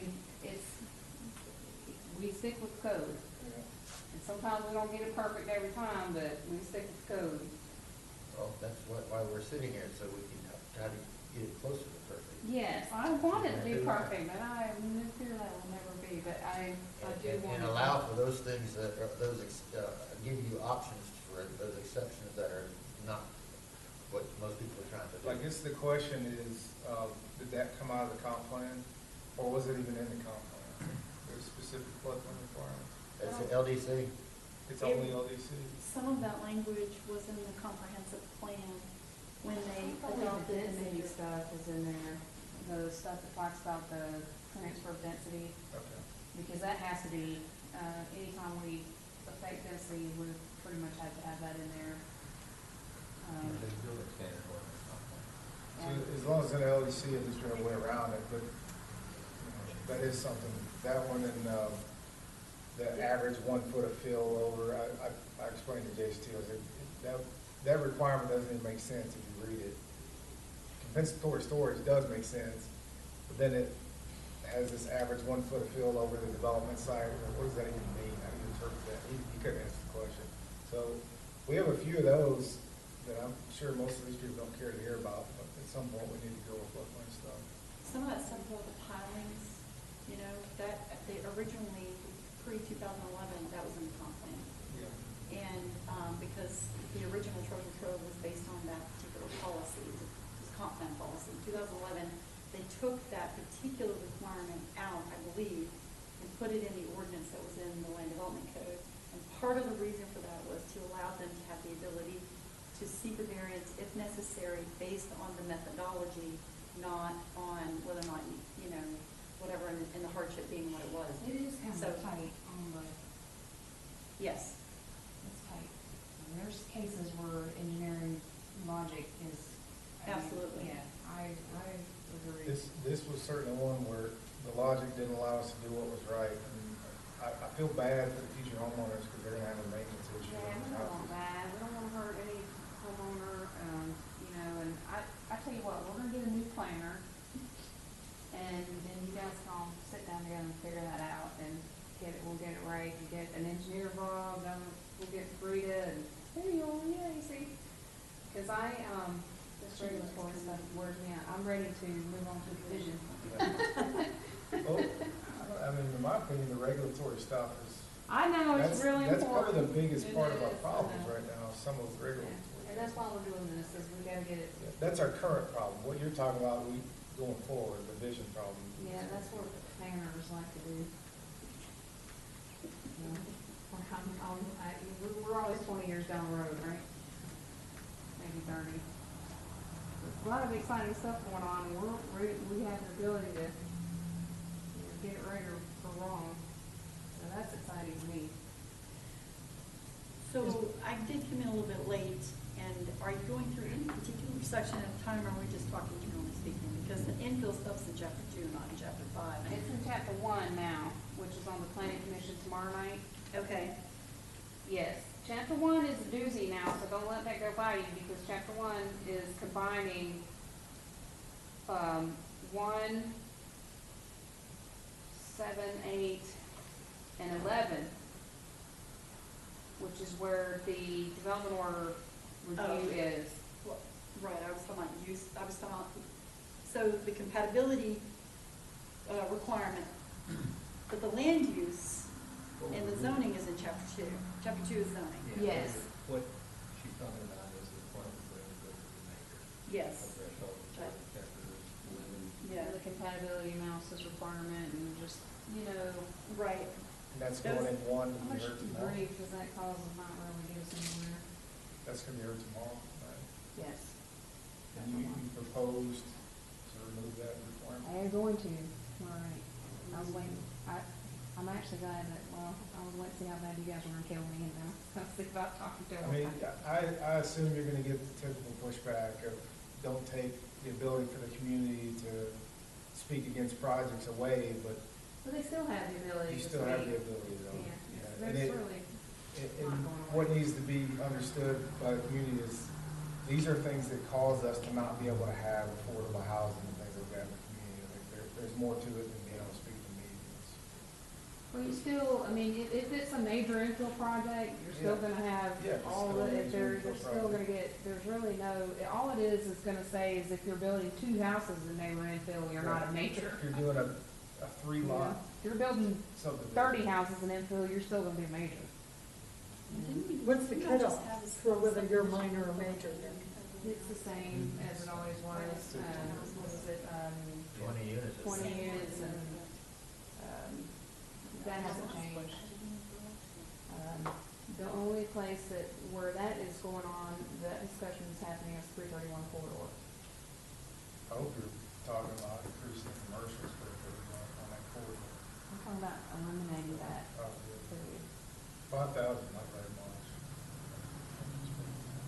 So that project's moving forward, that's a different project, but that's a economic development plan that's linked to planning and all kinds of stuff, multimodal stuff, and Triumph, and that's the big thing going on. That's gonna be transmitted on the 25th. The plan should be ready by the end of the month, and then it'll come back for adoption, and we'll be talking about all the plan and start working on implementation. That's real, actually, one exciting project. Melissa's been tracking. So what are you gonna do about compatibility now? We've gone every which way, but I'm not sure I'm clear at all on what, There's a couple different things in chapter 5, a couple different things right now, which are, 1, the setback discussion. 2, there is, additional setbacks based on building height. So that's not clarified in there. I know they should only apply that to almost everything except single family, right? Building heights? is that The bar additional ratio setback. stuff? No, that gets applied frequently. I thought the draft that I read didn't have it on Yes, single he's talking family. about the new draft, that's right, it doesn't, it's not applied to a house, but it is to, Which an adjacent. is probably the number one non-resident. problem with those 4-story monster single families.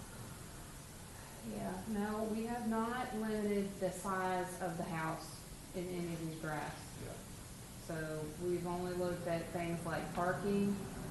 We limited the parking, the current draft says your maximum parking is a max parking instead of a minimum parking. My biggest thing was by not including single family in that, I think the whole intent of the increased setback height is kind of defeated if Because I that's gonna think make the you go problem higher. is those single family monster houses. Well, that's exactly Going right, high. is if you do that, I mean, I don't wanna get tower houses, that's one big fear that we have with making too many changes, with the single family. We're really just looking at what's in the setback, how much of the lot are you taking up, basically with your extra stuff, parking, and, the adjacent non-residential uses given some additional compatibility, and I still think that's a 1 foot in, 1 foot out approach, and it's not the ultimate solution. If you were planning on bringing in sort of area plans that show this particular area is gonna develop out this way and that, and using the Form Bs, some of the things that, what you're saying don't apply to single family would be, mitigated by the style of development allowed in the area, I believe is what she's getting at. Because, in one of the older plans, like I said, it was really quite clever, you know, to be, if you were developing in a particular area, your size of your house was regulated, the style it was gonna be built out was regulated, the parking behind the building as opposed to the front of the building, things like that, that allowed for the development, the community to have front-facing walkability, street placement, everything that. It's really not about necessarily about architectural style, but it is about that, it's about the public realm. Yeah. And the place that is created by that structure. Yeah. And this is hard to wrap your head around, and I think what we're gonna wind up doing is showing, we're gonna do visual preference, I'm gonna show you, okay, if we do this code, this is what you're gonna get. If we do this code, this is what you're gonna get. And let the community decide, and there'll be 2 parallel codes, and that's what I think. But I mean, you're still trying to do something about the monster houses, because As you know, that's been a huge The uproar. only thing that is in this draft, again, is the Uh-huh. setback consideration and the parking consideration. What about back in the days when I was really naive about this stuff, I thought when there was a 50-foot height limit, that literally meant from, let's call it street level, you went 50 feet and that was the peak of your roof and that was it. And that's not the case. It's from, you have to consider the natural topography, because if you don't, you can have somebody up on a hill, this house looks like it's 80 feet. No, it doesn't mean the top of the roof anymore, it's the Right. midpoint. Right. And if you have an open garage underneath, I remember that was one of the things about Azura that I was like, whoa, okay, because they had an open garage underneath, so that whole first floor just didn't even count in the height thing. It counted in the height, it didn't count in the number of stories. Oh, okay, number of It stories. absolutely excuse me. counted in the height. Yeah, Yes. okay, so they could have a fifth story effectively instead of just the 4 stories. Stories and height Yeah. are not the same. No, you're Yeah, right, yeah. yeah. Well, we've got a house being built in our neighborhood right now that isn't really outrageous, but you'd think we were in snow country with the pitch of the roof. And, you just sort of sit there and, it's fine with me, I don't have a problem with Well, it or it is the anything. mean, so you could have, Yeah, but it's like, it is literally a snow Well, pitch roof, Lisa, like one-on-one. I put together this big PowerPoint presentation that was extremely exciting. It was about all the different ways that you could achieve compatibility on these houses. Uh-huh. Unfortunately, no one has wanted to watch that. I'll But- watch it. But it did talk Did you about. send it to I'll watch anybody? it. It did talk about the height, because in my opinion, one of the most effective ways that they can mitigate that here would be to drop that Uh-huh. for these houses. Because if you look at every other metric, you look at lot coverage, ISR, floor area ratio, that's not a great metric, because you're gonna wind up with a tower house, as long as the height's 50 feet, and you squeeze that floor area, it's just gonna go up. Yeah. Well, not to mention that a lot of places where this is a problem is down on the beach, and the property starts at the road, goes all the way to the Gulf of Mexico. So if you're looking at ISR and FAR, You got some of them are huge. you're gonna have a projects. tower house that can fit 12,000 square feet. Well, That's except that there's a line past which they won't let you construct on the They beach. can't There is a construct 12,000 it. square foot house on the beach that's at like .45 or something. I did some Yes. numbers. No, I'm telling you, it's not about you, so, we'll use your acre example. You get an acre, which let's say half an acre, some of those lots are half an acre, that go all the way down to 0.6 of an acre, go all the way down to the beach. Mhm. And you have to calculate what that is for the footprint, and then you have to calculate impervious surface. Well, half of that automatically is gonna be impervious surface, because it's automatically beach, you can't build down there. Well, yeah, but you also can't go past the line of continuous construction or No. whatever they That's call not it. the But what issue, you're when you're trying to building a do is stop monster it house, from all you spreading out. need is heated and cooled space to put in bodies. Another good reason So why you the can- area needs to you go can away is say you get the cheap. on those 50 type of feet lots. Yeah. on that Setback. a half acre, and you can fit in the FAR, and you can fit in the ISR, and you can still sleep 28 people right there on San Road That's Road in exactly one house. right, and Yeah. even if you ratchet up, if you shrink that FAR, you're with the 50, if you leave the 50 foot, it's gonna be an undesirable result. I mean, so I think if they, no matter what metric they look at, the height is gonna matter. I mean, if Sure. you're gonna have Sure. to, I mean, and so, other than just flat out telling somebody what kind of square footage they can have, which I'm not a fan of that. No, they have minimums sometimes, but I've not seen Yeah, a maximum. maximum, I mean, Yeah.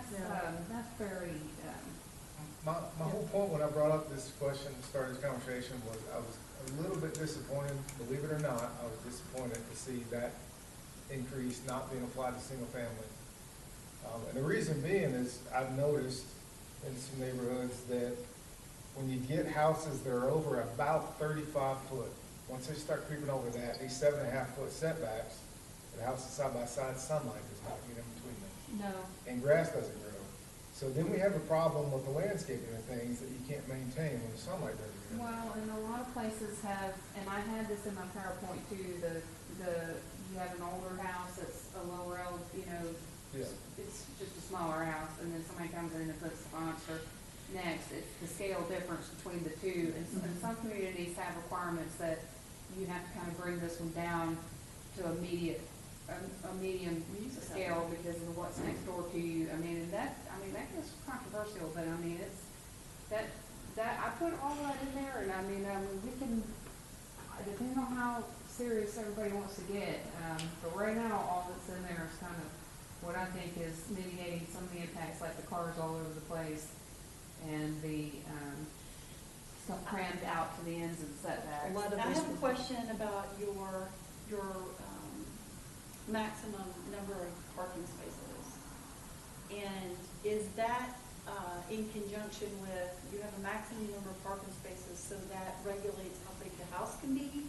Or that's just how many cars they can fit on that piece of property? That has nothing to do with the size of the house. You can have a big house, but you cannot have a bunch of cars. Okay. And I get it, there are people who are gonna tell you, this is just me and my wife and my kids don't live here, but they come to visit or whatever, and so we're never gonna have more than 3 cars or, whatever. My question is, for the person who's not so conscientious, who says, I have a maximum of 5 cars, whatever the number you have on there, and I can build the house however I want, how do they regulate, how does that stop them from just filling up the right of way with cars?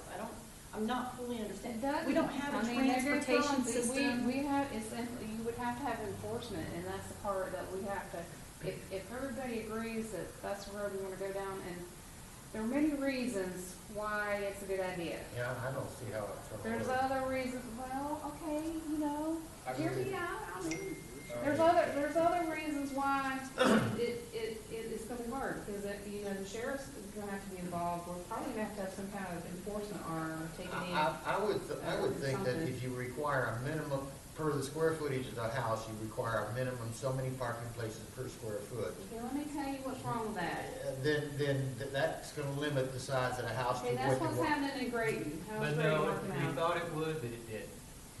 So It's not. what's happening then? So We what's had a happening? Great Beach House, and how many parking spaces did 16. it require? Huh? 16 parking spaces. So they have 16. Yeah, and so Well, what they they're were going doing, there. they're not shrinking their house size, they're just putting those cars on every square inch of that lot.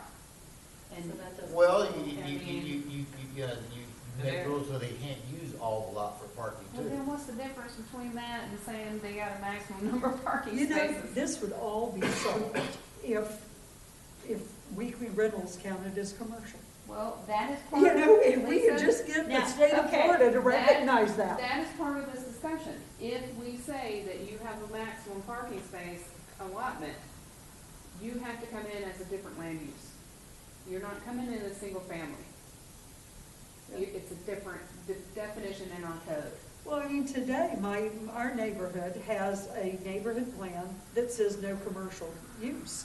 But it doesn't matter because these people can build houses and do weekly rentals. And by the way, we don't have any ridiculous out of line stuff, so I'm not criticizing the Yeah. ones we do have. But we literally were able to shut down a bed and breakfast a number of years ago because it was considered commercial. And there's little difference between what some of these rentals are than that was. Well, And no, yet quite you a few, can't. I'll just go ahead and say, because I've been trying to communicate with people that handle those rentals and people that own some of those rentals. Naturally, a lot of the people that handle them believe they're commercial uses because they know how they operate. And it involves a whole nother aspect to planning out the subdivision and the uses within the subdivisions. And most of them are saying, this is a commercial use because you have a high turnover rate, you have to have higher impact on trash pickup, you have a higher parking problem, and so on. And if One they of my bring users, 16 cars, that's 16 cars on the road. yes, You know, and Well, one I of mean, my I have users, weekly rental, I think it's a commercial enterprise. I'm not doing it out of the goodness of my heart. well, let's It's, go back to you your know, maximum make parking The money. space, IRS which is thinks the it's a question. commercial enterprise. The Yeah, only folks that don't sit in the state legislature. yeah. That's right, yeah, Yes. I was gonna say that. Everybody I still else have thinks to it's find That's a out problem. what you can't- Right. So, what you can't do, one of something you my- can't. One of my people on their website, when they do that, they say maximum 2 cars, maximum whatever. Right, a lot of them do that. Yes, the problem is that they say, yes, we understand that they have to sign a paper and do all that kind of They stuff. still bring them. And they bring 6 SUVs down, it happens all the time. And Mhm. my question is, the sheriff's office to date says, we don't have anything to do with that. If they're in the right of way, we come, we tell them to move it, that's it. Where they put them, we don't know, we don't have anything to do with that. We know the code enforcement is driven by code complaint, but who gets, the property owner gets the notice, that's a month after the fact and after the high season. There would have to be, it would How have do to be you- a yeah. fine, honestly. There would So have we've to be a never been there monetary- before, so that's No, why we haven't. it's gonna be that. And it's either, you know, and that part to me is hard. I don't know that that's perfect, but the flip side of doing what you're talking about, we're saying, okay, have 16 parking spaces, that's not working either. No. And that's 16 cars on the road. We're not encouraging them to use transit or other modes. We're encouraging them to bring all their cars and drive them all over the place and not do anything different when we're trying to go in a different direction, you know, with less cars and less traffic. Because 38 is not going to get bigger. You know, it's a finite facility. So, you know, adding more cars and traffic, probably not the ultimate solution. Also, every bit of open space, greenery, stormwater, all that stuff is sacrificed for those 16 spaces. So, you know, I mean, I don't think what's happening in Grayton is, you know, what the character there has changed drastically with these homes, and having to have 10 or 12 spaces hasn't phased them a bit. You know, to me, it looks worse. Yeah. I mean, you gotta go down there and look. Is part of parking, this is totally different, but did you incorporate golf cart parking in any of this stuff? Because remember, we talked about that there's really no definition in the land development code for golf cart parking. You know, there's parallel, there's 90 degree, there's, you know, stuff like that, but there's nothing for golf carts. I expect we'll add a standard for golf cart parking space. It would be nice, because, you know, we've got a lot of weird places where Maybe the that's a roads good are not alternative, centered yeah. in the right of way. You And don't so, bring you know, one 16 side, cars, but you'll you have have this couple little golf bitty carts. right of way that's not even 9 feet wide, which isn't that about the minimum that you have to have is 9 feet wide. And so you've got these little places that golf carts could fit really nicely because they're open, you know, you're not having to open the car doors and all that stuff. But Four of them in one you parking can't space. put hardly any car that has doors in them without going into the road. So it'd be nice if you have a definition for golf cart parking. That's something to look at. And that might be the easiest thing you And could we're possibly not- do in and- this whole and- project. And I think we know that, you know, we're not where we need to be on transit, and we're probably 10 years away from that being a really good viable option for 38, and everybody recognizes that, and we know there's an interim period where people need to get around and they need to have a way, you know, and then maybe that's a gap filler. I mean, I don't, you know, they cause traffic jams, but I know people don't like them, but if you're I mean, gonna have they them, let's do. park them somewhere, you know, let's let them park get out anyway. there and putter our own down the road. you Because know. otherwise, what they do is they pull into the bike racks, they pull in, like you've got cars that are parallel parked, and they back in, you know, 90 degrees to the, I mean, they do the craziest things because there's no official parking spaces. People might start for them. doing that more if they had, I mean, if you could only bring 6 SUVs, they may start, you know, doing more of the golf cart, you know, moving around for the family members that don't all want to be together. Some of these people are not related staying in these houses too, so that's also why there's so many cars. And how does it end up that there's single-family residential, and yet you may have 6 families That is- in a that's house, right. and how do you They don't- enforce if that? they are not related, Yeah, that is totally so dumb. yeah. So, to that question specifically about residential versus commercial. In Destin, if you get a building permit, they ask you if you're gonna rent it out. If you're gonna rent it out, you sign an affidavit, you have a different building standard, they have fire code for commercial, you know, style, multifamily style, whatever, homes. And they don't accept anything that says that this is a TV room. It's all based on the potential of having beds in it. And they're cots, talking about whatever. occupancy now. Yeah, I saw they in go the by news. occupancy capacity. So there's something, there may be something there, but the problem that I perceive as this conversation continues forward is there will be people who will argue property rights. You're taking away my right to build whatever size house I want, I'm gonna have 2 bedrooms. It's gonna be tough, yeah. I know, it's gonna be tough, and If you so, just if you limit the size, because there's people that we have people that have 12,000 big house and it's only 10. I mean, Well, I remember when we built ours for 6 kids and us. Right, I mean, It was a big house, yeah. but the kids left and it left us. I mean, so, it's, you know, we didn't just get rid of the house because there were only 2 people instead of 8.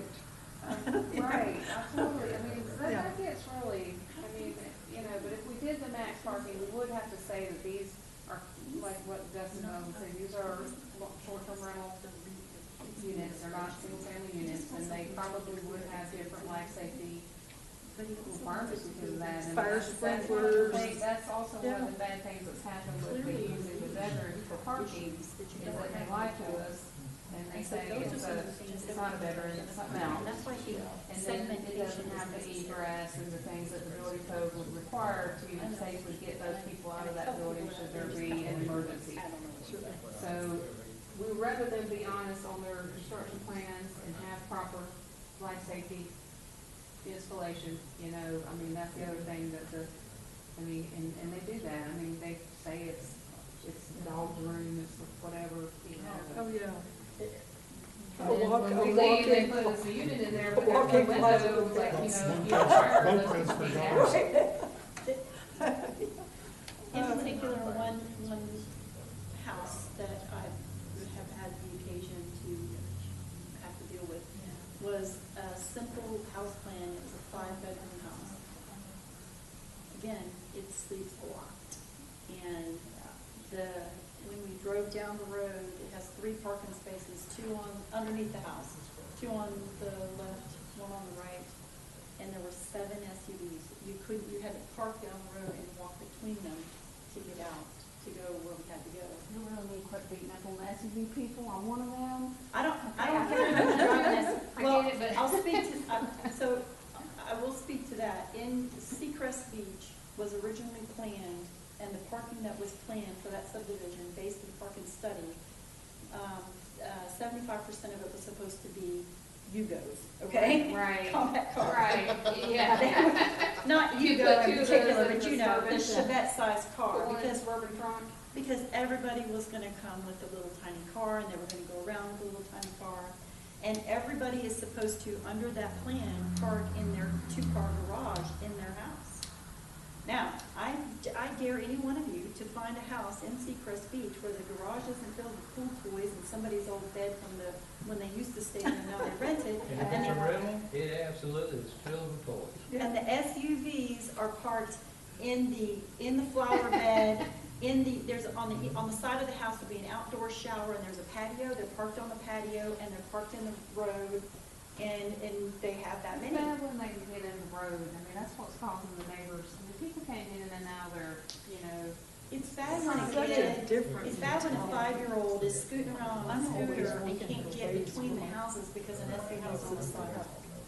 You know, That's too much. appropriate parking. And they don't regulate it, so. And I don't want 20 But- people in it. You know, All they do is mess everything up. drink- I don't understand that drink your beer, mentality. too. Well, if I had Now it that- there, I don't leave that. If it's locked up in there, it's But, closed. I mean, is there any other ideas for what to do with these? I mean, you know, it's either gonna be hardcore or it's gonna be an easy solution and, I mean, I thought that parking thing would fix it. Until you said now they just park everywhere they can find on a lot.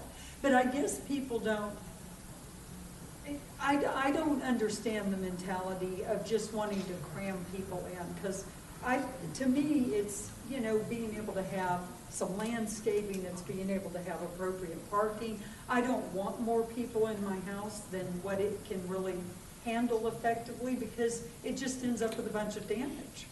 So I don't understand why people want to if do that. half these people only bring 6 cars, we will be Really? better off. Yeah, You know, serious. I mean, So I don't know. I see your dilemma. Yeah, it's either I that or would think that would be like one of the. I mean, I think even if you ratchet down the side of the house, you're still gonna cram the people in there, and you're still gonna have the 16 cars, and Well, because somebody's just supposed to because you knock a couple of even square if foot off the house. even if it's my house, sometimes. Well, when people use walk-in closets for bedrooms and stuff like that, I mean, I've heard plenty of We had one that stories came through about that that. had 7 shower stalls in the back in the box. It's like I understand a the concept of Yeah. maximum parking spaces in areas that have. I just noticed that And I there's, think that's there's a viable. couple of discrepancies in Just the not parking here dimensions. until we Who's get working on public it? transportation. No, I agree. Dimensions and the mirror. If it was Yeah, as and like fast the as- ADA, Yeah, these things are not the ADA stuff, conflicts with the others. So And for the ADA What stuff, do we do It's about conformed. it still says, Because it he's says talking 12 by about 20, reducing 12 by 18 dollars before. the height limit? But no, I'm looking at the ADA standard. I'm 12 wide. not sure. Yeah. 20 long, 18 miles. Still- Unless they're angled, and then it changes something, doesn't These it? are not handicapped. Yeah, it's in text. Bye, Kristen. Hi, thank you, Lisa. Good to see you again. Good to see you. Anyway. No, just wasn't. I learn a lot every time. We are fighting here. I don't think so. Yeah. I tell you what, this is a big deal. Appreciate you listening to us. Parking in the short-term rental, that is a good deal. I don't know how you handle it. And the thing is there are people. I understand, This is but their income. there has got to be an Lady, I exception. have- It's in the text, it should probably just go away. Personally, Just say, I've got 3 waterfront lots, they're all over acres, strike it, say it properly. okay? I'm gonna build my final house. Well, I believe that, because I was More that I looked up Now, I for don't know what ADA, kind of check that relation shit out, has, that was but our fine. beach It fair, is all the 12 time, by when 18. you take into consideration taxes, What the is it? various It requires insurances, 12 because by there's no 18. such thing as one insurance policy that says wind, That's the size flood, where you blah, blah, blah, want to make stuff like that. It doesn't matter. Spaces are So 8 by the time you spaces do all wide. that, Because and there's then not a lot. the maintenance, Yeah. nobody treats your utilities like you do. You know, unless they're gonna run the air conditioner at 68 degrees and when you're like, what's the cool? And it's like, We're not talking, there is no variance. This right here is what I was talking about. There's no option to not, to do it. 8.5 Do is enticing. anything other than peers. Water hose inside the house. In a heavy SUV. Inside, washed it or whatever, inside. oh, my God. And then the way my house, inside, the interior, I went that far under the lid.